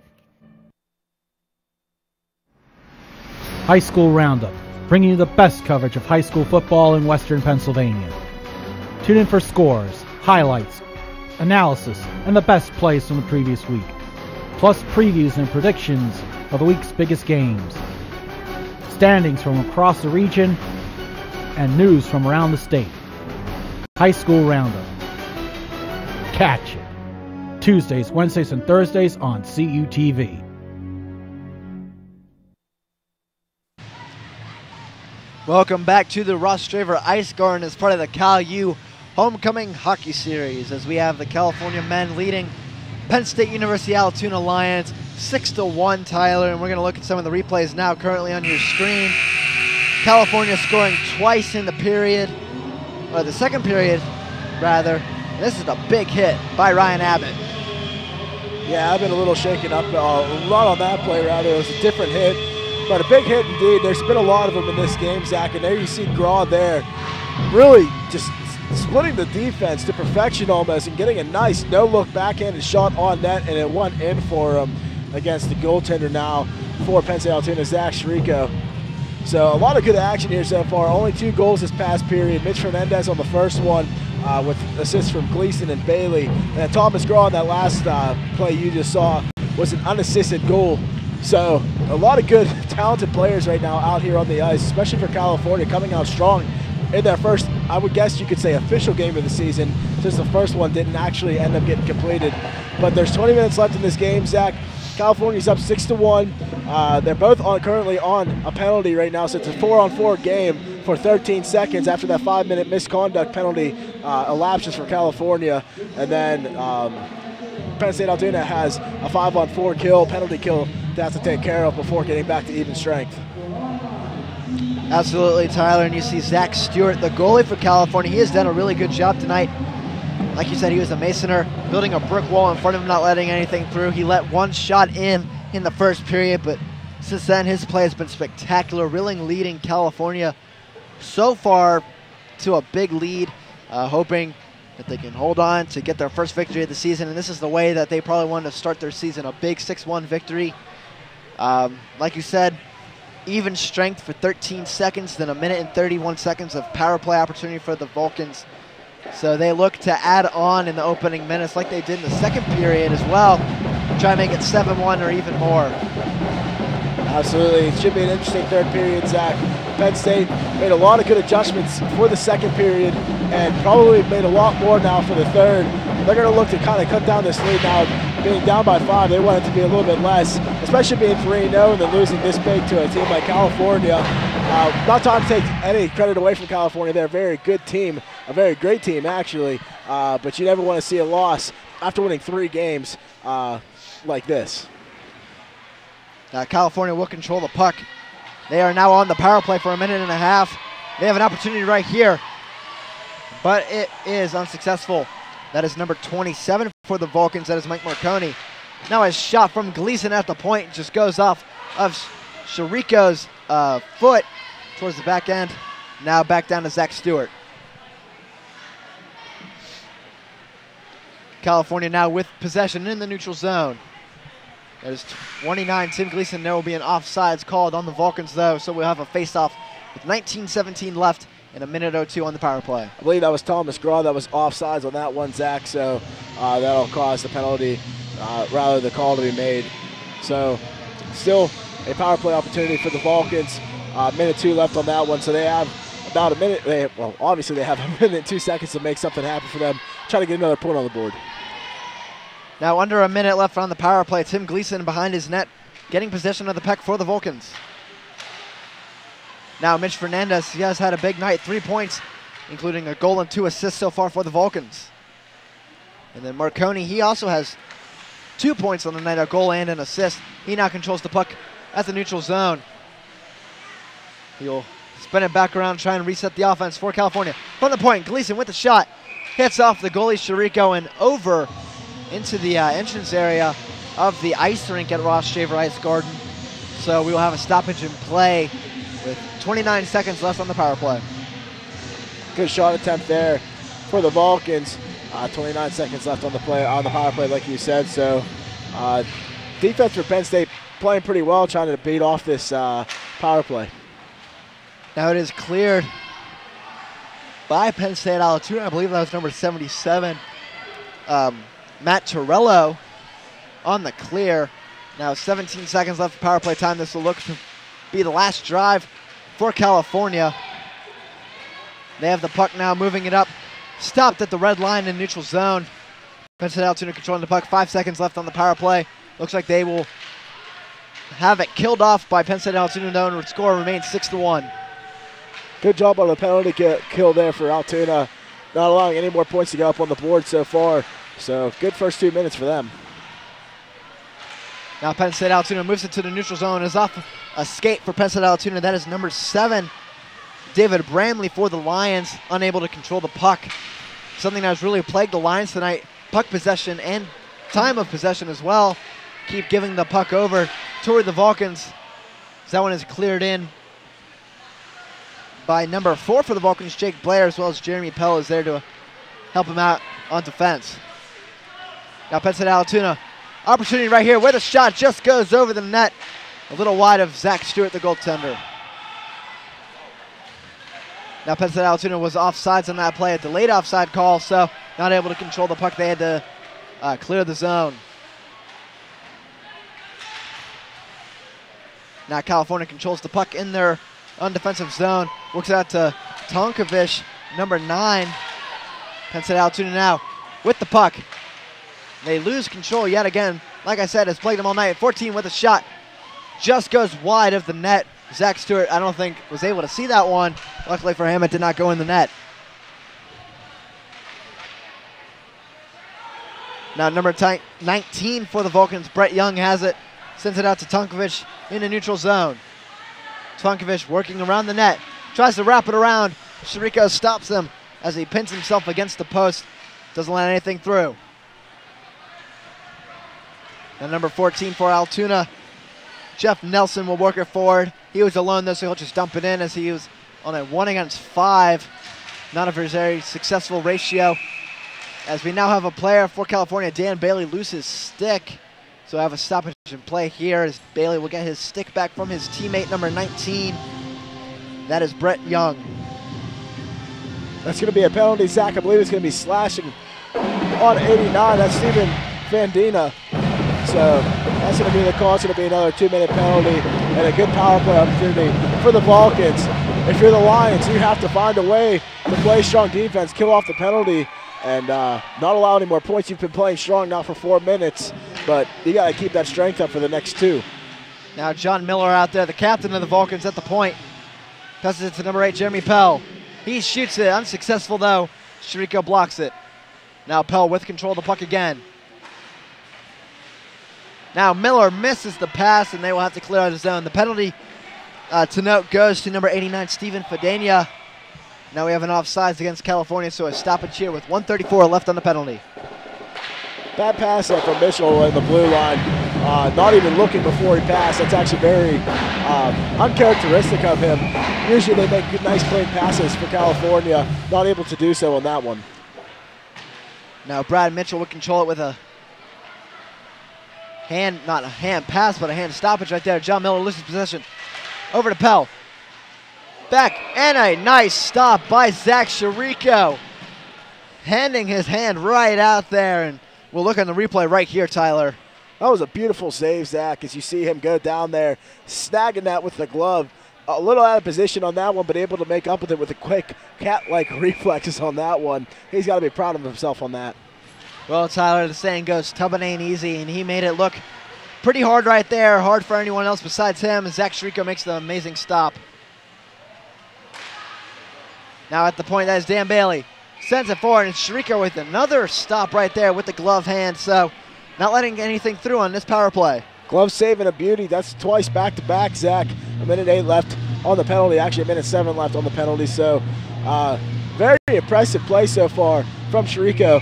And staying strong against this tough Vulcan offense, especially this tough power play.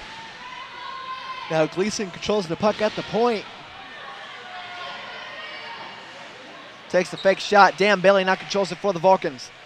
Sends it back around for Mitch Fernandez. And it is cleared.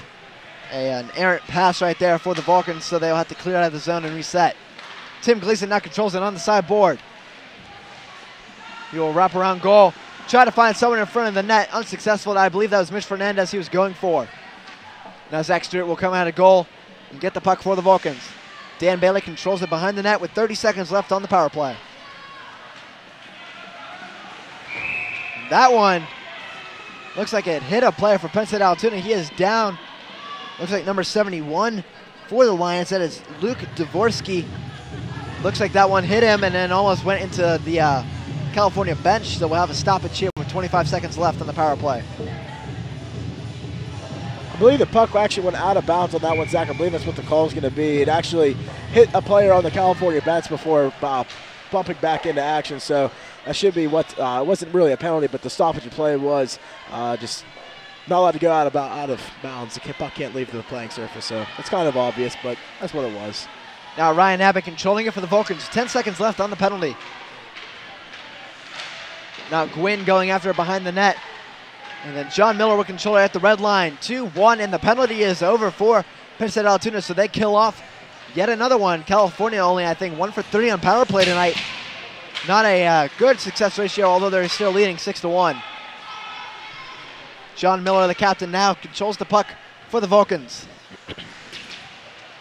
Now going against what I said, Tyler, although they've not been successful in the power play, they've still gotten a lot of even strength goals. They have 1 power play goal, 1 shorthanded goal, and 4 even strength goals, which is really good to show that they can score when there's still a lot of bodies out there on the ice. Shows the strength of the penalty kill too, Zach. Not only able to stop a lot of penalties, stop a lot of power plays, but able to score some while they're on the penalty kill. So able to get a nice couple breakthrough opportunities and make it work for them. So far, they're showing to be very impressive in their first true game of the season, Zach, and it's going to pose a lot of problems for the rest of the teams in their conference. And like we said, we looked ahead on the California schedule earlier in the broadcast. Coming up this week, they have Calvin College, Hope College, Northwood University as well. So 4 games this week, and then they will play Loyola University of Maryland the week after here at the Ross Shaver Ice Garden on October 19th at 4:30. Next opportunity for a home game between the Vulcans and Loyola University. Now an opportunity there for number 4 for the Vulcans, Jake Blair. Unsuccessful for the net though. Nick Blair laying out Colin Smay for Penn State on that one. Nice open ice hit. A little bit of a tongue twister on that one. Now California sends it back towards the neutral zone. Penn State-Altoona will chase after it. That is number 7, Matt Torello.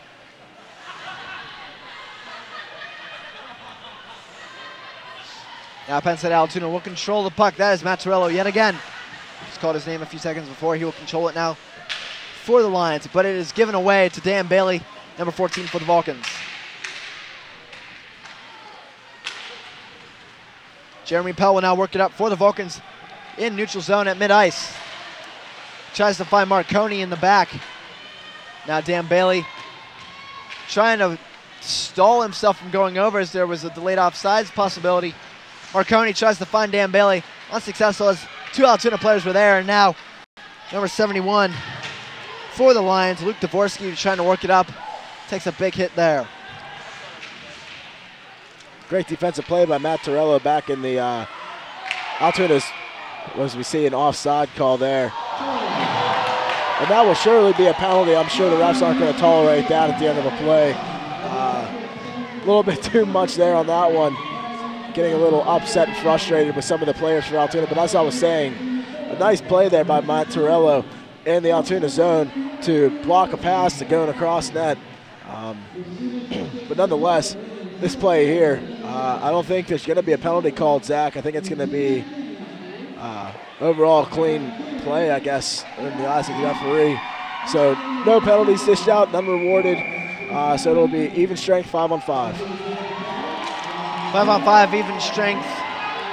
Now Brad Mitchell tries to control the puck, and a big hit right there.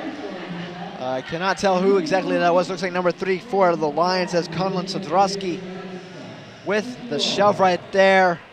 Don't believe that it's going to be a penalty called though, so still even strength with 11:33 left. And now, Tyler, some game notes here. The last time that these two teams played was on January 19th of this past year, and the Vulcans won 8-5 at the Galactic Ice Arena in Altoona, PA. So this game still high scoring for the Vulcans, but Penn State not able to put up the points that they did the previous time these two teams met.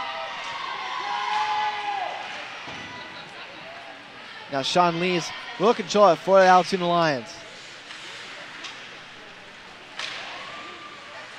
Now handed down by number 25, Chad Gwynn for the Vulcans. Racing up ice. Finds an opportunity just wide of the net. That was number 26 for the Vulcans, Anthony DeBicaro. Not really called his name a lot tonight, had an opportunity there.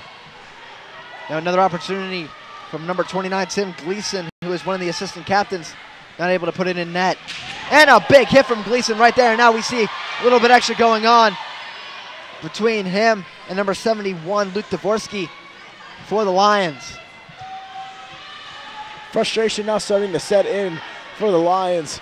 Down 5 points now with almost 10 minutes left in the game. So that's basically what's going to happen. You're going to see a lot of it for the next 10 minutes and 35 seconds. Now an opportunity there for Dan Bailey as he is shoved down a little bit on the one knee on the ice. Tonkovic working on the Altoona offenseman.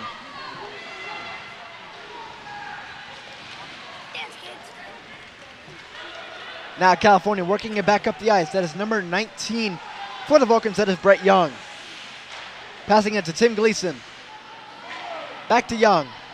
In front of the net. Dan Bailey puts it in for the score.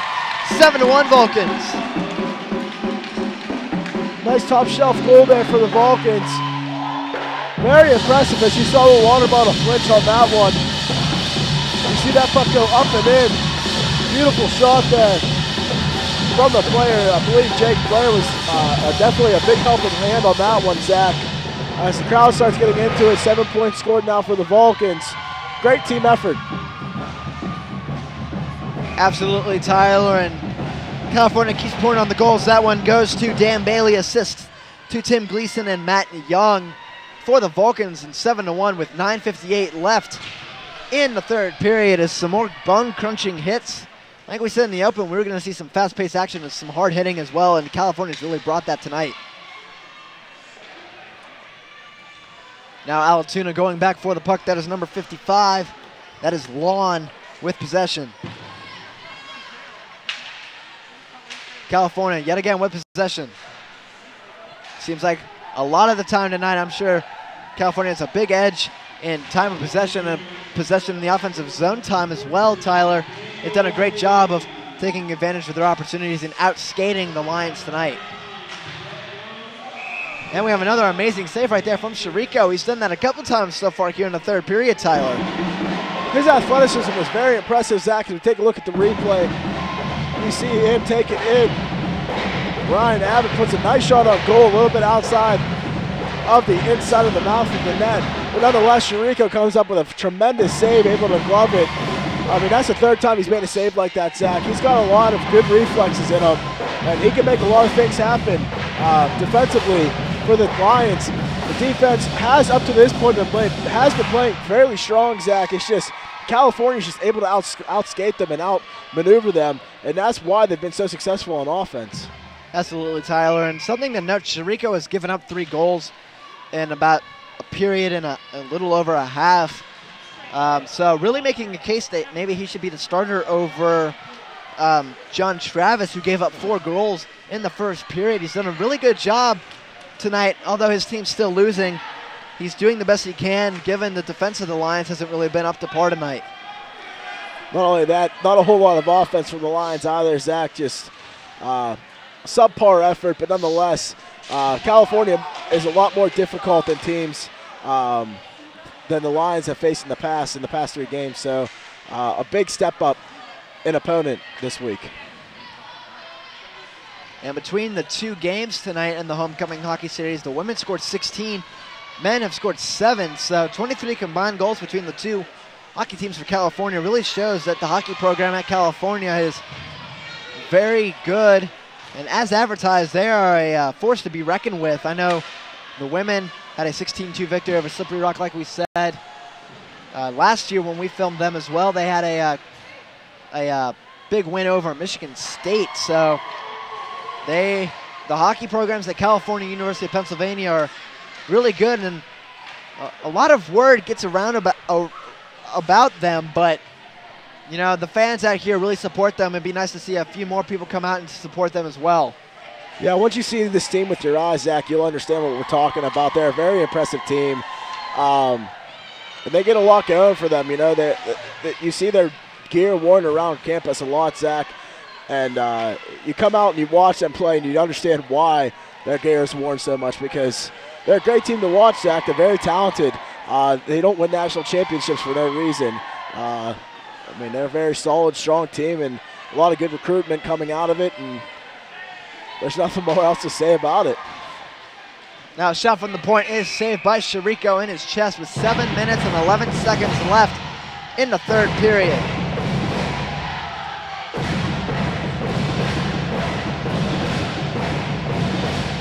So you hear the drums in the background playing, Zach, from part of the Cal U band as part of homecoming week. We have a lot of events coming up this week on campus, Zach. I know there's Tuesday night bingo. There's Wednesday night stuff going on, cornhole tournament throughout the day. A lot of stuff going on Thursday. I believe there's a photo booth. Friday, you know, a lot of alumni come down and check out the university. Then Saturday's game day. So a huge week of events planned. If you're a student, you're watching this game, check out what's going on around campus. You'll be very interested to find out what it's about. And it's just a great week overall, Zach. It's a fun week to be around Cal U. Absolutely. The thing I'm most looking forward to, of course, is the football game on Saturday. I know you and I will be calling that as the puck heads into the cheerleader section. She comes up with it, though, throws her hand up and has the puck, throws it back on the ice, misses the referee, though. Kind of funny, Tyler holds his hands up, goes really far wide right of the referee, though, so you could hear the screams of fright, but someone comes up with it, and I've seen a couple of those go into the stands tonight. Look of disbelief on the referee's face was actually rather priceless, Zach. You want to talk about Tubman? That was Tubman at its finest on that one. The cheerleader not even close to the referee's hands on that one. That was a pretty enjoyable moment for us up here, though. To quote a Bob Uecker saying from the movie Major League, just a bit outside on that one. So we've seen a couple shots go just a bit outside tonight from both of these teams as well as we get back to action. 6:19 remaining in the third period. Penn State-Altoona with control of the puck. Now sent way down the ice. Number 16, Ryan Abbott, will control it for the Vulcans. Has a man there. That is number 26 for the Vulcans. That is Anthony DeBicaro. Not able to control it. Abbott has it yet again at the red line in the neutral zone. Nice scrum going on between two Altoona players and two California players. Good old-fashioned rugby scrub. Gotta love it, Zach. Now both these teams trying real hard as there's a stoppage in play. We'll have to see what for. Might see a penalty coming here. We'll have to see, confirm what the call will be.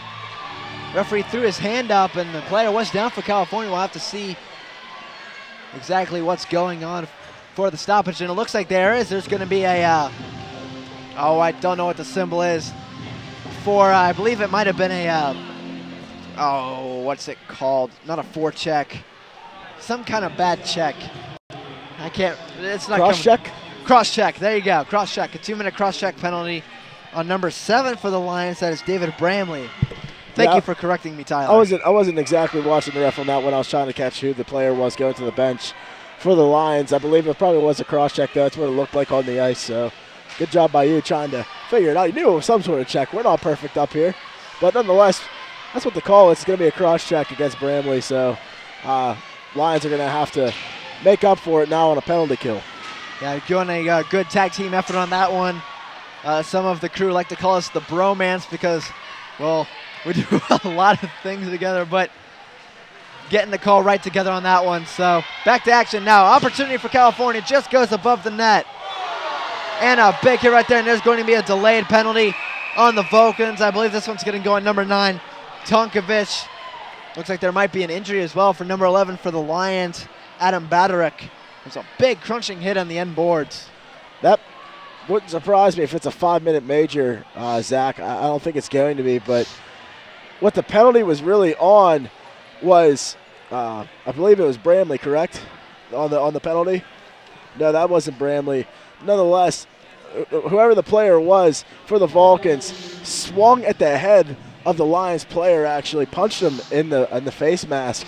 That's a penalty there. I'm surprised it's only 2 minutes. I figured that might have been a 5-minute major misconduct penalty, game misconduct penalty. That's Anthony Tonkovich, though, the guilty party on that one. So definitely something you can't do.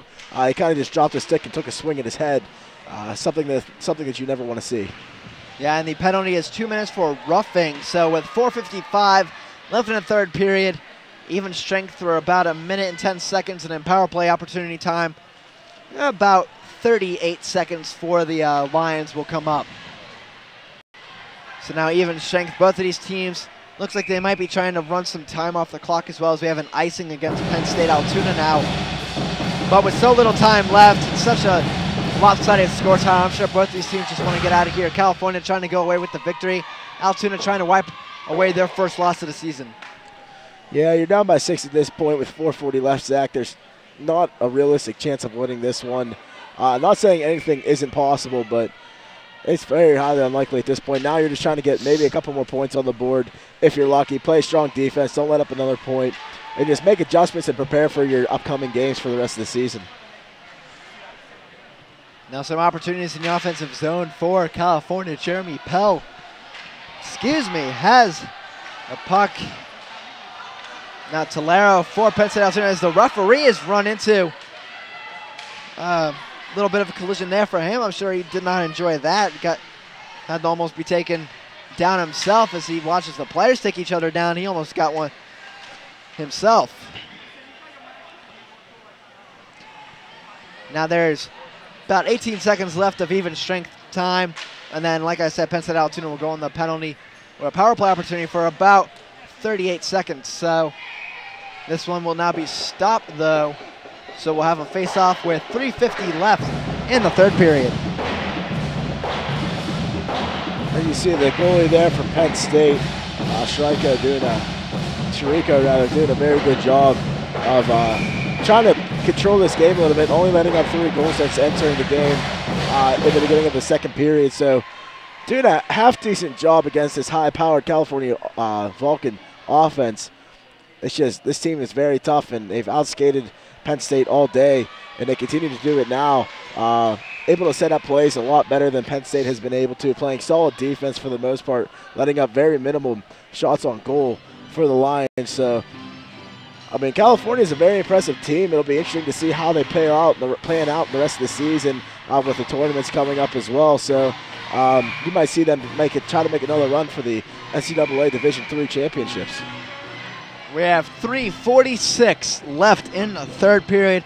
4 seconds left of even strength time, and then about 38 seconds of power play opportunity for the Altoona Lions.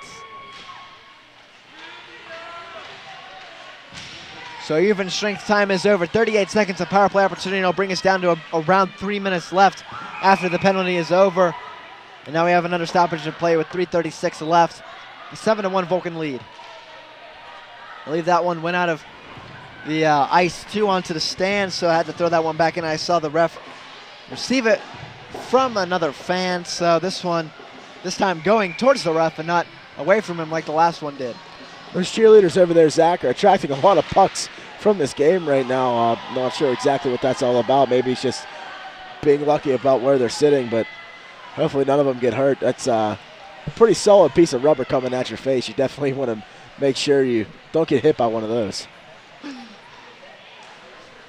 Yeah, Tyler, having some frozen rubber coming at you is not very pleasant, I'm sure. And this one go out of bounds as well. Looks like that's going to be a penalty maybe because it was flung out of bounds, but I'm not exactly sure what the call will be. I have to see if it's a delay of game penalty or not. It looks like that puck was actually tipped, Zach, so I don't think there's going to be any additional penalties called right now. It's just players going back to their benches. 4 seconds left on the power play for the Lions. They're going to try to take advantage of it. Now Lon with a shot, deflected off a Cal player. Tim Gleason puts his body in front of that one and deflects it away. Now a 2-on-1 opportunity for the Vulcans. No goal still for the Vulcans. Chirico stops it, almost lets it in, but makes another beautiful save for the Altoona Lions with 2:53 left. And good job by Dalton Francic on that play as well. As you watch the replay here, he lays down behind the goalie there and seals off the net so no puck can trickle behind the goalie and get into the net. Good defensive play. You can't teach that, Zach. That's just all mental knowledge there. Being aware of what's going on and trying to really help out your team as much as possible. Not let another puck go in that net. Now Altoona with possession. Working it towards the net. Stopped by Stewart. Still not letting anything in. Still not. They have called a stoppage on the play, though, so Penn State-Altoona still comes up empty-handed. Zach Stewart has done a very good job tonight of either laying down, throwing his glove up, becoming a brick wall as we watch the sequence here, Tyler. Yeah, that's a pretty impressive sequence, actually, Zach. There's a nice shot on goal there from number 22, Ben Kinch. But a good job by Stewart, really just playing tough hockey, even though he's being interfered with by a lot of players. That puck never crossed the crease line to go in the goal. A very impressive job by Stewart, playing a good game, only letting up 1 goal.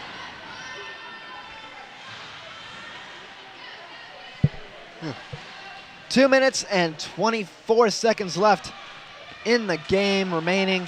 So California looks like they're going to seal a victory here within the next few seconds. It's going to be very hard to come back from 6 goals down for Altoona. Anything's possible, Tyler, but like we said earlier, just a little bit too hard as we have an icing call, I believe, on California. So no change to them. Penn State-Altoona will be able to change their lines, though. Zach, we've seen a lot of icing calls, and in particular, in the collegiate level, it's known as hybrid icing, and the NHL has just adapted that call as well. How do you feel about the hybrid icing? Are you in favor of it, or are you a little against it?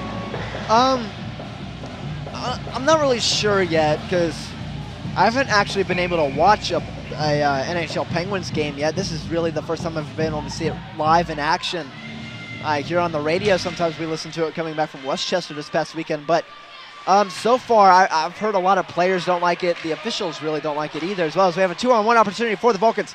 3-on-1 is whiffed by Jeremy Pell. He whiffs on the shot, but going back to what I was saying, Tyler, it sounds like the players don't really like it. As far as I understand, it's basically a race to the red line, basically, and whoever gets there first, or to the face-off dots, actually, excuse me. So whoever gets there first, if it's the team that the icing might go on, they'll wave it off. But if the team that could get the icing against their opponent, they'll get the icing called. So it all depends really who you're playing on any given day, because if you have some fast skaters on the opposite team, then it's not going to help you, as we have another spectacular save from Chirico. He's done that a few times tonight, but it all depends on who you're playing, in my opinion, because if you have some fast skaters out there, then it's going to hurt you. But if you're the faster team, then it might help you anyways. Yeah, that was an impressive save by Chirico. Don't want to discredit him on that one. But nonetheless, yeah, I'm not a huge fan of this hybrid icing in the professional level, Zach. I can understand it in the collegiates. But whenever it comes to professional level, it kind of takes away from the game a little bit, in my opinion, you know. I can understand the reason for it, which is to reduce injuries and to speed up the process of the game a little bit. But I like the traditional style of hockey, Zach. I like the way it was prior to the big adjustment. So a lot of players back and forth about it, not liking it as well. But it is what it is, and you can't argue it, as we have a player down for the Vulcans right now and in a lot of pain, rolling around on the ice right now. Looks like that's going to be number 22, Mitch Fernandez. A big night for him, as you said, 3 points, 2 assists, 1 goal. So he's down on the ice. It looks like he's okay enough where he's going to skate off under his own power, but you never want to see an injury, especially late in this game like this, 45 seconds left in the game. And really, at this point, of not being too much importance. Luckily, he's able to get up, though, skate under his own power, and it's always a good sight to see. With 48 seconds left, Tyler, I remember, I think icing didn't used to exist until, what, maybe 5-10 years ago or so? I'm not too sure on that stat, Zach. I believe the game actually started with icing, but I think hybrid icing hasn't been around that long. So I think the real icing has been along for actually a very long time, since the game really started, but hybrid icing is a rather new adjustment. So I don't know. Like I said, going back to it, not a huge fan of the hybrid icing, but it is what it is. It speeds up the game. I will give it that. It does reduce injuries. I'll give it that, as well as the NHL and the Players Association try to work on trying to reduce injuries, especially at the collegiate levels. Whenever you got young, talented guys like this who play the game, get injured before entering the NHL. So I don't know. There's also, other adjustments made in the game. You see crossbars and goal sizes being changed, as well as pad heights for the goalies to increase scoring in the game. So a lot of adjustments being made to the game as the years continue, Zach. Not so much with icing, but a lot of different changes being made too. New sticks being invented to the game. You saw Zdeno Chara last year make a 107-mile-an-hour slap shot with his new carbon stick, which is impressive. A lot of adjustments being made to the game, not only safety but performance-wise as well. And it's been turning out pretty great. Speed of the game has increased. Scoring is going to increase with these new changes. And that's what the NHL wants, is more scoring, more action. Absolutely. And While that was going on, Tyler, our crew in the truck was kind of teasing me a little bit about my icing question and how apparently it was ice only played on for the past 10 years. And my response to that, I'm from Atlanta. They took hockey away from me twice. Don't tease me. We had the Flames. We lost them too. They burnt out. And then we had the Thrashers. They threw away. They flew away to Winnipeg and became the Jets. I can't help it. Must be a rough life for a person from Atlanta, Zach. I feel very sorry for you. All right. Look towards camera 3 right now. We're being told to look towards camera, and I have a message to Gary Bettman. Losing 2 hockey teams is hard enough. Tickets were only $20 to go watch the Penguins when they played in Atlanta. It's not fair. Let me watch my favorite team when they come to my town. I want to watch the Penguins. I didn't care about the Thrashers. They weren't really good, I'll say that. But I want to see Sidney Crosby and Evgeny Malkin bring hockey back to Atlanta, although I know it will never, ever happen. No, I mean, I would imagine somewhere along the lines of maybe Quebec getting a team or maybe Hartford, but not Atlanta. I mean, they've had 2 franchises and they both failed for a reason, Zach, and that's because no one cares. They'll stick to their football, they'll stick to their basketball down there. They're not coming around too much often for hockey. They're not a whole lot of fan base. As we still have a stoppage on play right now. It seems as if the head coach for Penn State-Altoona is now trying to make a case. A lot of penalties being dished out. Number 11, Adam Bedoric for the Lions has a game misconduct penalty right now. Then you got also on the other side for Cal U, Mitch Fernandez on a 2-minute penalty right now. So a couple fresh penalties being dished out. It seems as the refs might have lost control of this game, even though they've controlled it fairly well for the past couple of periods. Now, not doing so successfully with only 48 seconds left in the game, Zach. Kind of wondering right now, after we went off on our rant about franchises in the NHL, what's going on right now. We kind of lost focus from the game, and we apologize for that on our part. I don't know. I guess I can't really say that we lost focus, but I guess the refs kind of did a little bit too. I don't know. Nonetheless, we're about to get back under action. 48 seconds left in the third period, Zach. It's almost over. 7-1 score right now. Vulcan still lead. 42 seconds left as we get back to action. So this game relatively over, Tyler, as we said. There's some penalties on the board. They're really not going to matter much as there's 34 seconds left. A 7-1 California lead. That one, I believe, stopped by Stewart, but not completely sure. I think they're going to call it a stoppage. So, yeah, that was a nice save there by Stewart there on Kinch. As you take a look at the replays, he spins off that defenseman and puts a nice puck on net. Kinch thought he scored, but Stewart just wrapped that one up underneath him and said, yeah, that puck's not going in, buddy. I'm sorry to ruin your day.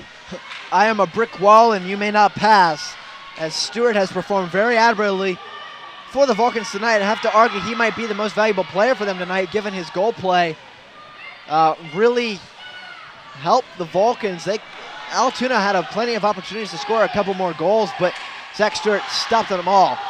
And you hear the crowd, 1 second left, and the game is over. The California Vulcans take a clean sweep of the homecoming hockey series. Your Vulcans win 7-1. You see in the UPMC Health Plan scoreboard, opening victory of the season. And now for everyone in CUTV crew, Tyler Harris, I'm Zach Lamar. We'll hope to see you next time here on CUTV Sports.